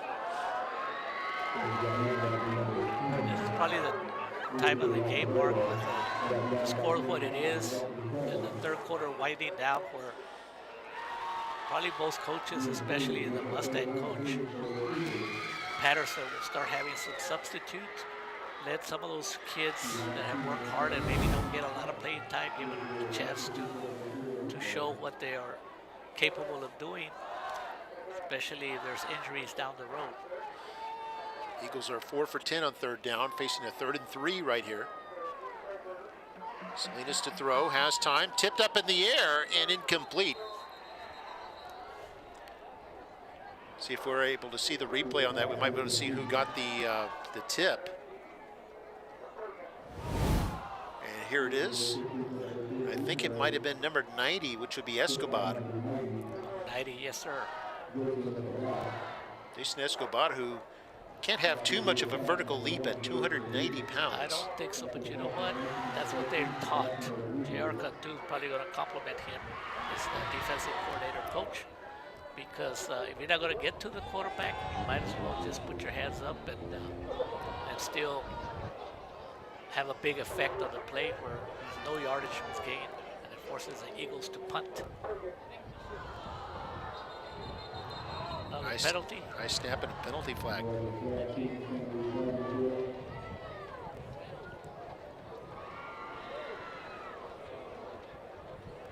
Eagles came in at 2-2, 0-1 in district play.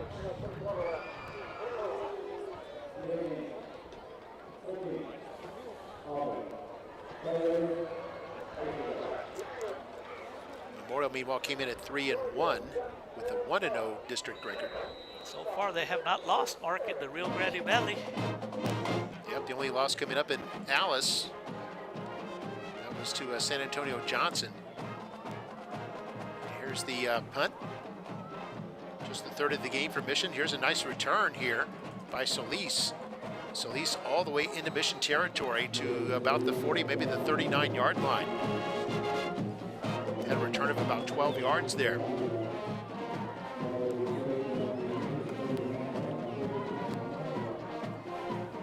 .347 to go in the third quarter.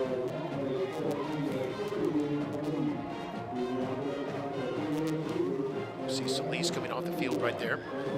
So good field position here for Memorial. The lead at 34-0 after scoring twice here in this third frame.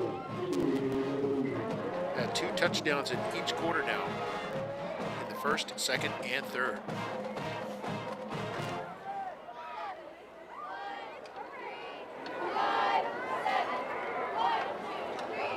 Boy's going to toss this.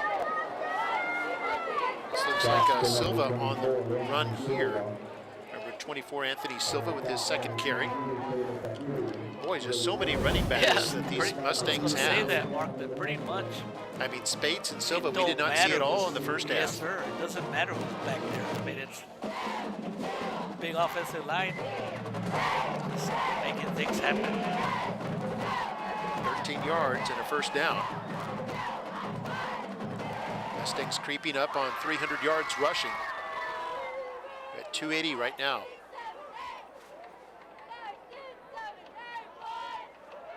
Toss to Spates. Tries to turn inside, is hit, and then bottled up at about the 20-yard line, a gain of 6. Was he hit or did he hit somebody?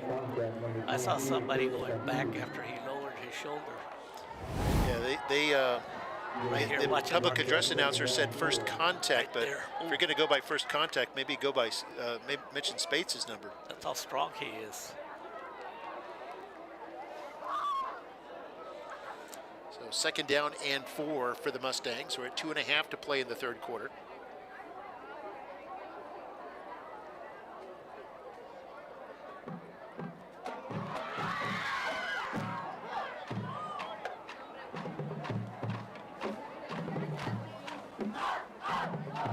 Handoff. This is Spates. Big hole at the 10. Still going, still fighting.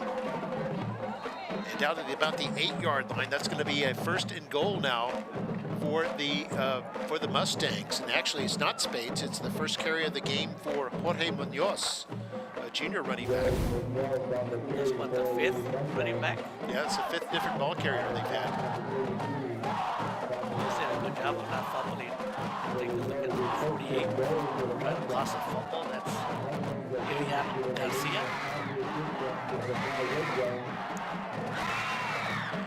Mustangs have 299 yards rushing now. 1st and goal from the 7-yard line. Here it is, Spates. Spates cuts inside at the 5. He's untouched. Spates goes in for his second score of the night and his 8th touchdown of the season. And the Mustangs go up 40-0 here in the third quarter. Total domination by this offense.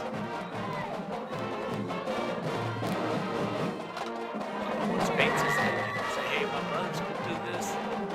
Give me my opportunity. His little baby brother, I'm going to see him. He's now getting his opportunity. And adding to the legacy of the Spates brothers. And his older brother Trevor went on to play at Stanford. His older brother Campbell went on to play for the Naval Academy. We'll see what happens with Braxton.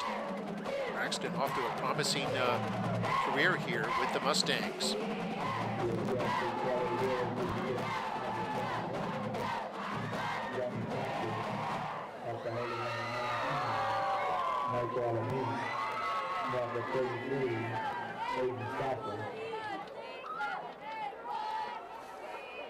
That put the Mustangs over 300 yards. So it puts them at 306 with the 7-yard run.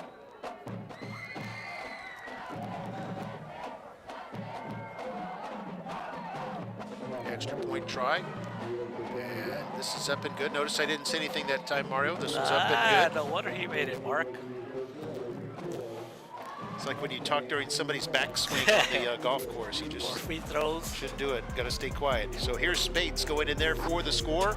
His second score of the night, his 8th of the year. And the Mustangs lead it 41-0. We'll be right back. This is Football Night at McAllen ISD.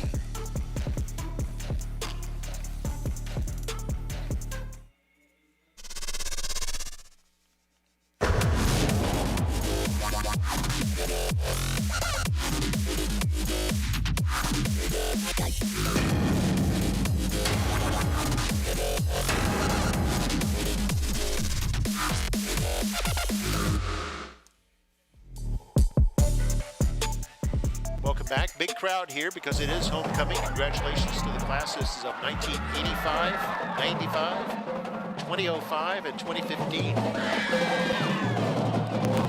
Of course, also congratulations to our homecoming king and queen who were crowned after they were announced at halftime.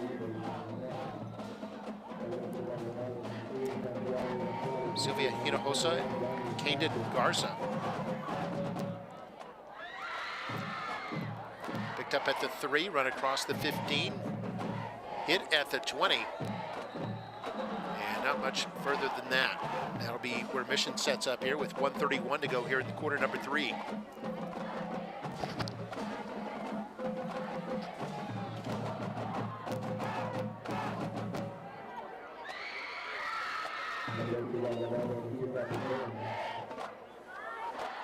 It's going to be at the Mission 19-yard line where they start up.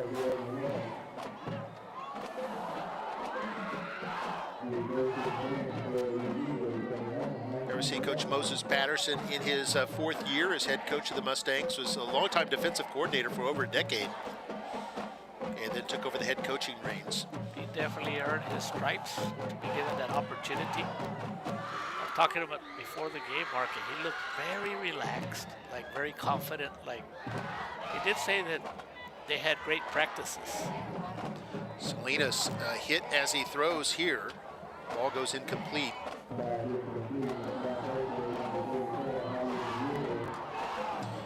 Eagles, after 180 yards passing in the first half, have 43 yards passing in the second half.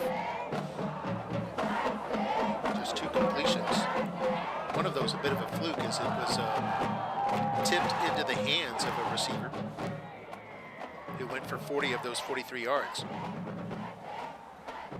So run to the right side. You can see the body language, Mark. It's hard. You're down 41 points. And you just see some of the players going through the motion. Like, the end of this game cannot come any faster. But you know what? The good news, Mark, it's a long season. The Eagles have proven that they can compete. They only lost by 3 points, like you said, to Edinburgh Vela, which is usually a pretty good team. Oh, and here's Salinas going to get sacked way back there. Things just got worse. How about that play? That was one of the backup linebackers. Yeah, 44 Javier Zagueta. And then his helmet came off, so he really had the opportunity to pose. How about that pose? He did. Proud of himself, huh? They put that on a poster. Now he's smiling. Got to come out for one play. And this is what we were talking about, Mark, that now some backups are going to get the opportunity to show that, hey, if you ever need us for a little bit of playing time, we'll be ready. It was a loss of 11 yards there. Mission will bring out the punting unit. And that'll be the end of quarter number 3. So after 3, it was all Mustangs in that third frame.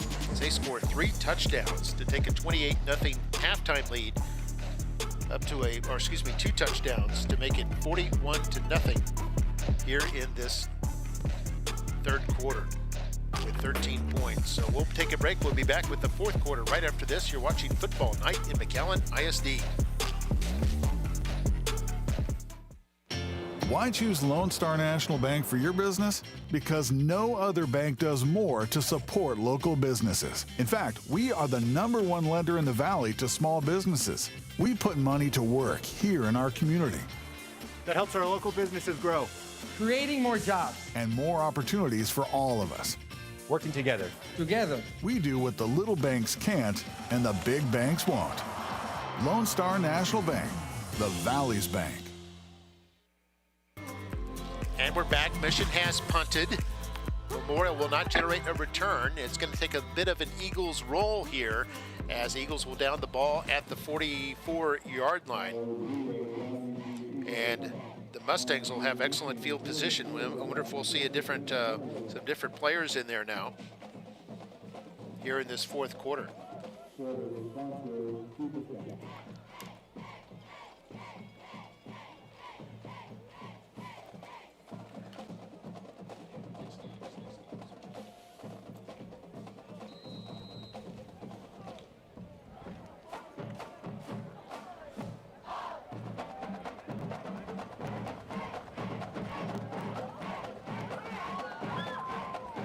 In there at quarterback. They hand this off. Spates hit behind the line of scrimmage, still able to force his way forward for a few yards there after it looked like they had him dead to rights in the backfield. Able to squeeze that one forward for 3 yards of the night for him, but man, they're all over him. He just refuses to go down. Number 52 was like just hanging on to him, Eduardo Martinez. And Spates just refused to go down. That tells you how strong he is. So the Mustangs up 41-0 here early fourth quarter. We have an officials timeout.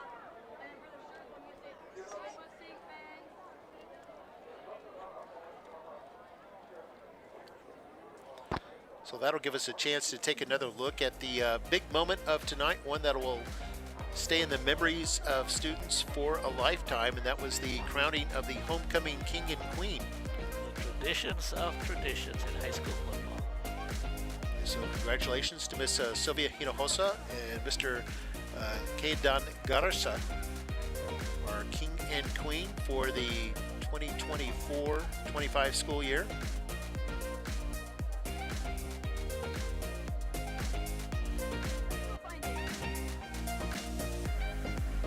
They use that every year. What they're wearing on their heads? Oh, the crown and the tiara. Yeah, each year I think they recycle it. I don't think they get to keep it. We're going to take a break and we'll be back in just a moment.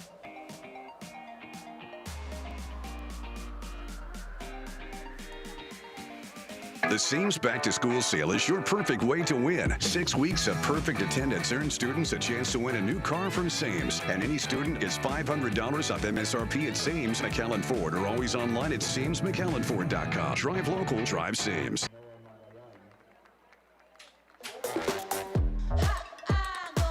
And welcome back. 41-0 our score here early fourth quarter. As we said, the Mustangs will be off next week, so will be the Mission Eagles. In fact, next week, though, we're not off here, as we're going to have the McAllen Kids Marathon. That'll be a week before, on October the 4th, and then Friday, October 11th, you can see it'll be Memorial. Will be the designated home team against Mackay. That's always a good one. And then it'll be Mission returning to Tom Landry Stadium to take on La Jolla Palm Views Lobos. Next webcast is, of course, that Mackay Memorial game on Friday, October 11th. I want to congratulate Nikki Rowe, a winner last night over La Jolla Juarez Lincoln by a score of 42-14. So the Rowe Warriors now 2-0 in district play. Mustangs look like they'll be 2-0 after tonight. Mackay was playing in Edinburgh Bella. Haven't heard a score out there, but we know that that's a tough game right there. We're going to have to ask our director to give us some of those scores. He's usually providing us very resourceful. He even gives us a second camera look sometimes. Well, those are always helpful.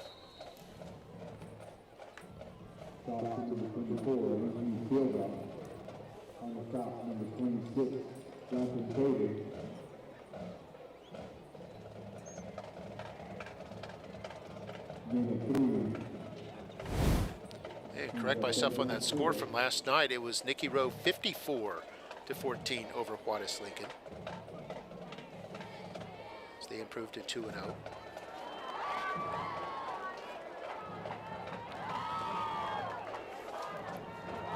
don't want to put any pressure on our production crew, but I need that score. Yeah, we'll get it soon here. Third down here for the Mustangs. Yeah, toss this to the right side. Oh my goodness, and a great defensive play there made by the Mission Eagles. And crashing through there was 22 Jose Sanchez. Boy, did you see Jose Sanchez, man? He really brought down the running back hard, and that's a little bit of frustration and kind of been that kind of night for the Mission Eagles.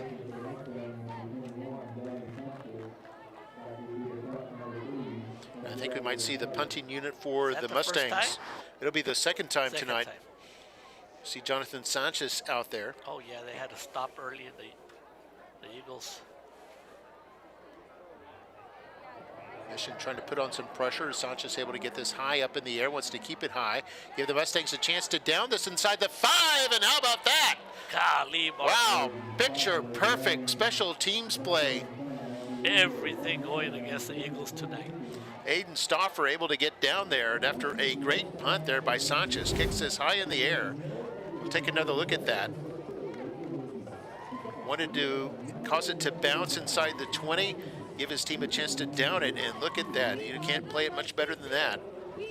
As Eagles will face a 99-yard hill to climb if they're going to get on the scoreboard.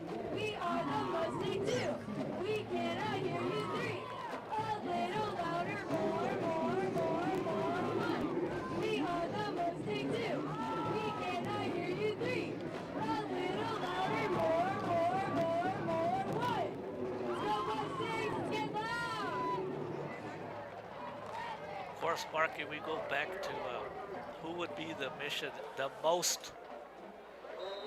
who would be the most famous Mission Eagle? Probably Coy Detmer.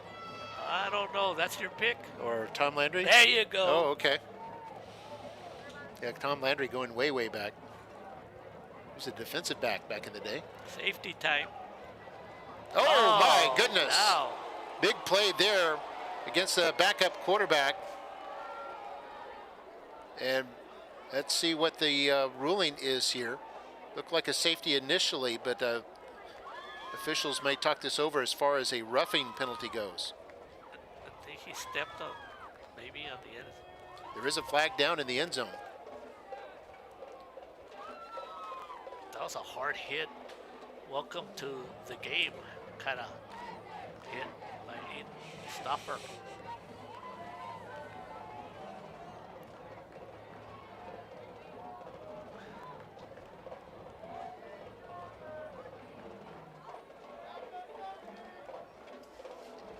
Wasn't a foul. But No say roughness. Number 33, defense.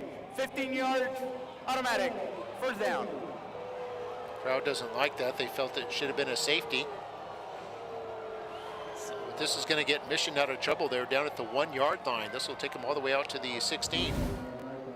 So if we take a look at the replay, Mark, was it no.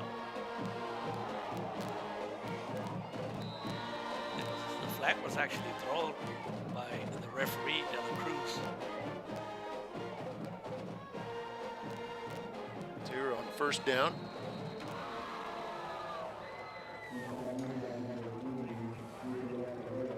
I'm not a football official, but I would assume Mr. Jesus De La Cruz was protecting the quarterback on that one.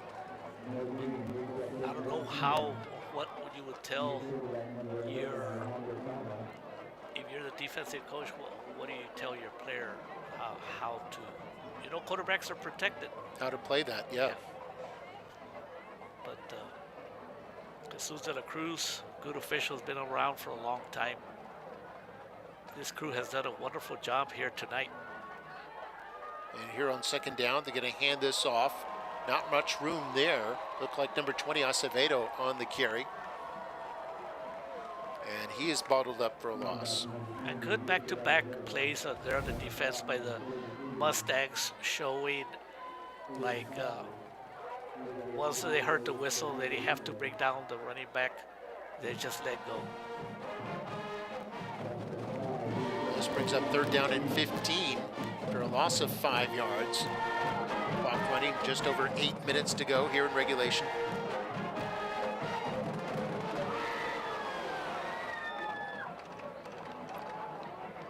Flag is down. So the quarterback throws this. It's incomplete. Nearly picked off as the Mustangs had a chance at it. Didn't expect it to be thrown right at him. He was stunned. Joseph Reina. Come on, Joseph, you need to represent that Reina last name a little bit better than that. Maybe next time. Yep. By the way, I had a new quarterback in there on that last possession. That was number 11, Alejandro Cano. He'll come out now as they bring on the punter. So what was that Mackay score? 41-0 favor of Vela. It was still in progress. Wow.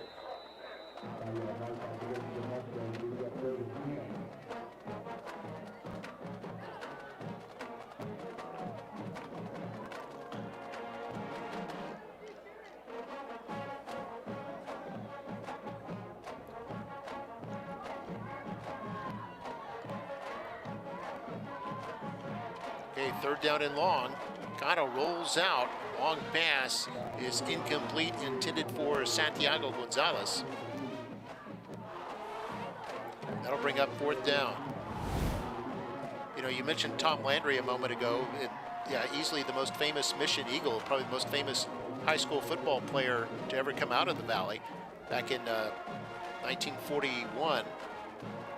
Just before Pearl Harbor was his senior year. I got to interview him one time about his high school playing days. Didn't know that.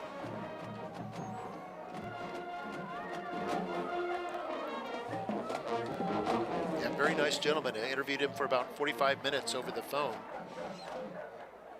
It was back in just about a year before he passed. A friend of mine, Mark, actually would drive his parents to the football game in a small RV. Oh, wow. So that the parents would go watch Mr. Tom Landry when he coached the Cowboys. I would have loved to have had that job.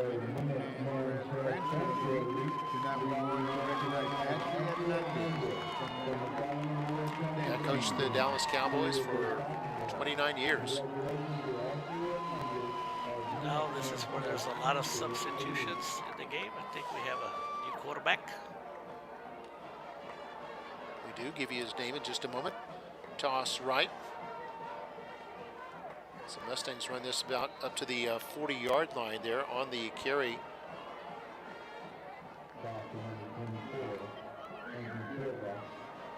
See, number 24, Anthony Silva on the carry. New quarterback is is Zarek Garcia, junior quarterback.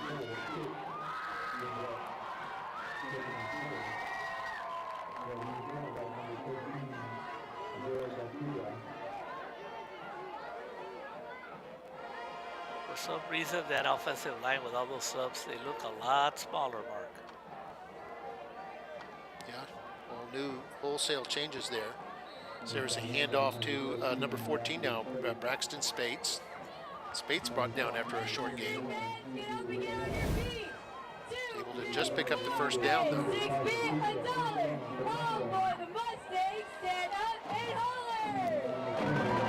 Mustangs with 19 first downs now in this game.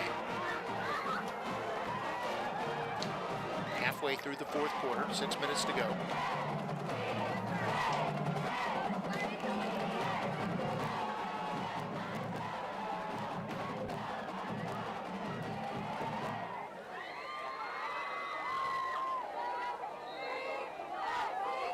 That handoff goes to Jorge Munoz. Munoz able to leap his way forward for a modest gain.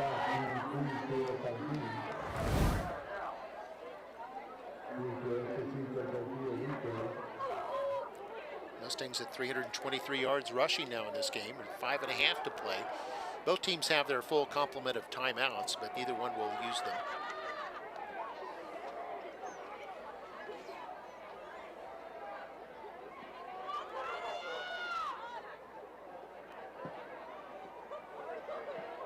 Flag is down. Free play here for the Mustangs as Spates carries this across all the way to about the 14-yard line. We'll see what the flag's all about, Mark, but I love the way Spates runs. He has no problems cutting upfield because I think he loves contact, just like his brothers used to.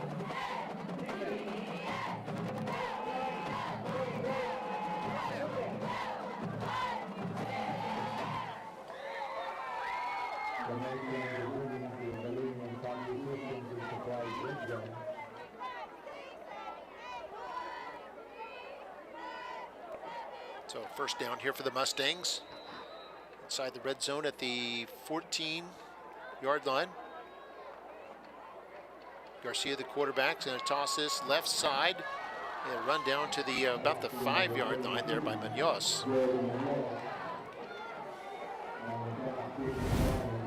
About a 9-yard pickup.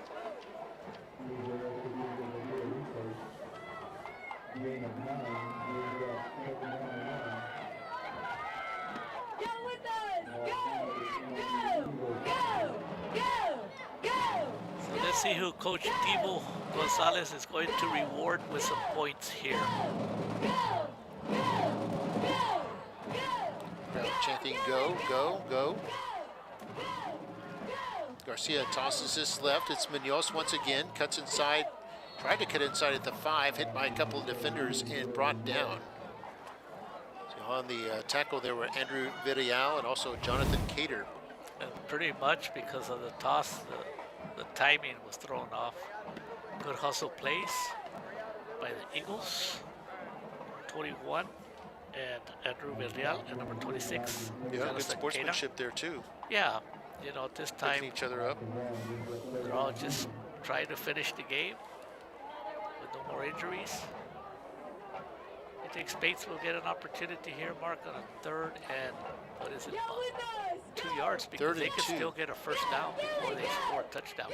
Yeah, Spates is getting the toss here. It's going to cut inside, picks up a block from the quarterback, gets to about the 5-yard line.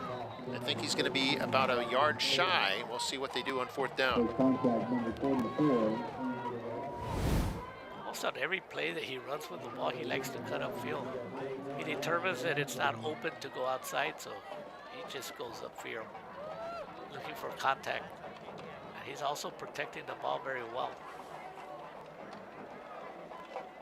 So Mustangs on 4th down. Go for this with their backup players in there. Hand off, that's Munoz. Leaps over the line of scrimmage to pick up the first down. He'll be at 1st and goal. He's able to pick up 2 yards.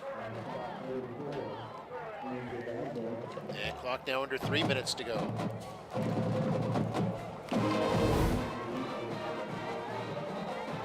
first and goal for the Mustangs, although we have an official's timeout. Official's timeout. We'll see the cheerleaders and players will take a knee out of respect for the player on the field. 2:39 to go here in the fourth quarter. Mustangs will be off next week. We've got the McAllen Kids Marathon Kickoff coming on Friday, October the 4th. That'll be open to kids ages 4 to 14. And that's something, you know something about, Mario. I remember you helped start that over 10 years ago. Back in the day, so, you know, we're going to break it. We can talk about it when we come back. All right, we'll be right back. The score, 41-0 Mustangs. Choose to start something good. Choose to leave things better than you found them. Choose to do the little things that matter. Choose to take pride in your neighborhood. If you could choose to do anything, choose to shine.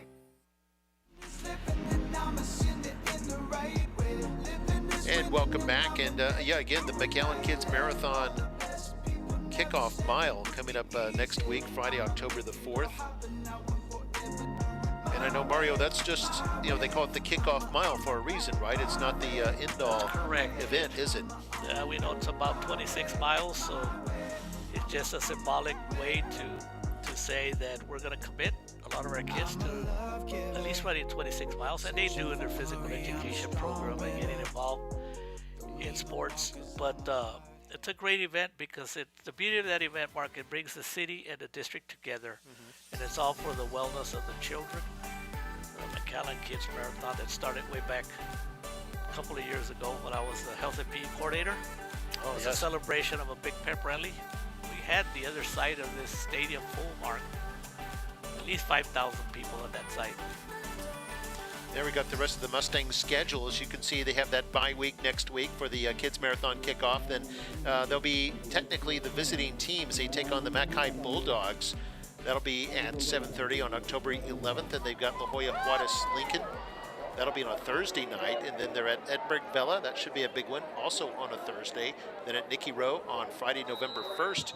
And then they finish up with La Jolla Palmview on Thursday, November 7th. So 3 Thursday games left. 3 Thursday games.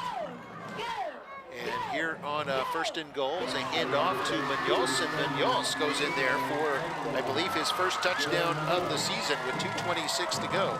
He's excited. That'll put the Mustangs over 350 yards rushing. That puts them at 351. Now, with the season and where it's at, Mark, some of the teams are starting to, in this district, are starting to show. And you got to give Memorial, Bella, and Rowe right now doing well. And, but you never know what can happen. When a team gets hot, Mission could be in it. We saw Palmview. They were very competitive. Mackay and Rio Grande City seems like they're having seasons up and downs. Yep, extra point good, by the way. Sanchez 6 for 7 on his extra points. Scored 48-0 now. 2:26 to go. And after we see what this penalty's about, we'll check in with the fan cam.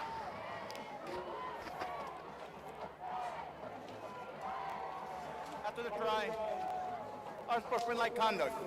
26, Mission. 15 yards, assessed at the kickoff. Timeout.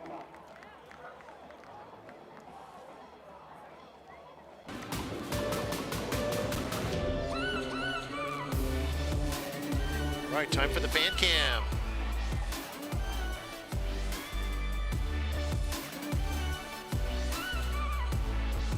Still a lot of energy out there in the stands, Mark. We know these kids will show you energy.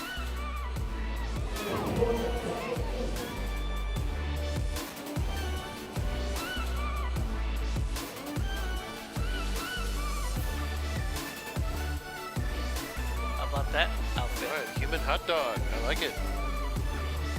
Are you ready for Halloween? I bet he just relishes that costume. Well said, Mark.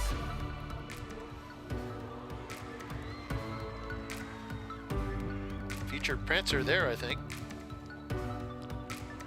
Captain America's in the house.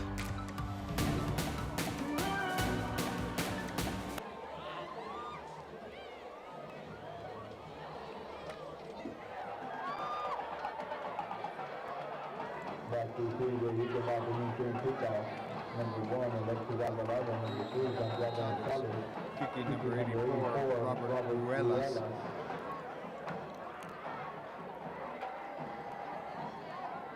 After the penalty on the kickoff, of course, this goes out for a touchback. I'd like to send a shout out to Coach Moses Patterson's dad. I'll give you 50 cents, Mark, if you know what his first name is. Walter? Walter! I owe you 2 quarters. Oh. Walter Patterson. He was a senior when I was a sophomore at PSJ High School. There's Coach Mo. That look that he has right there, Mark, is exactly the look he had at the beginning during the warm-ups. It's real calm, real like ready. Well, if the score holds, that'll be the biggest win for the Mustangs this season after winning 42-0 last week against Rio Grande City. Now up 48 points here against the Mission Eagles. It's a handoff. The defense all night long. Mark, even with the subs, constantly a team effort. You have 3 or 4. Well, our next game will be in October, so we'll probably see a lot of pink, right? That's right, yeah. Breast Cancer Awareness Month. It's a beautiful month.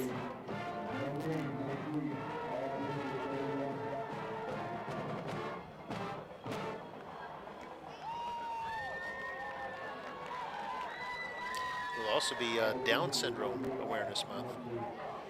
A lot of big causes that kick in. You see a lot of student groups adopt different causes. It's good to see. Of course, we had the Go Gold campaign here in September for the childhood cancer awareness. I'll tell you something, Mark. When I was a PE teacher at Zavala Elementary for 22 years, a bunch of great kids, but some of my favorite kids were a couple of kids that had Down syndrome. It's just a joy to work with. One of them was named Luis, and the other one was named Henry, and I can tell you this is about 25, 30 years ago, and I still remember their names. See the replay there. We're at just over a minute to go, probably 2 more plays left in our game.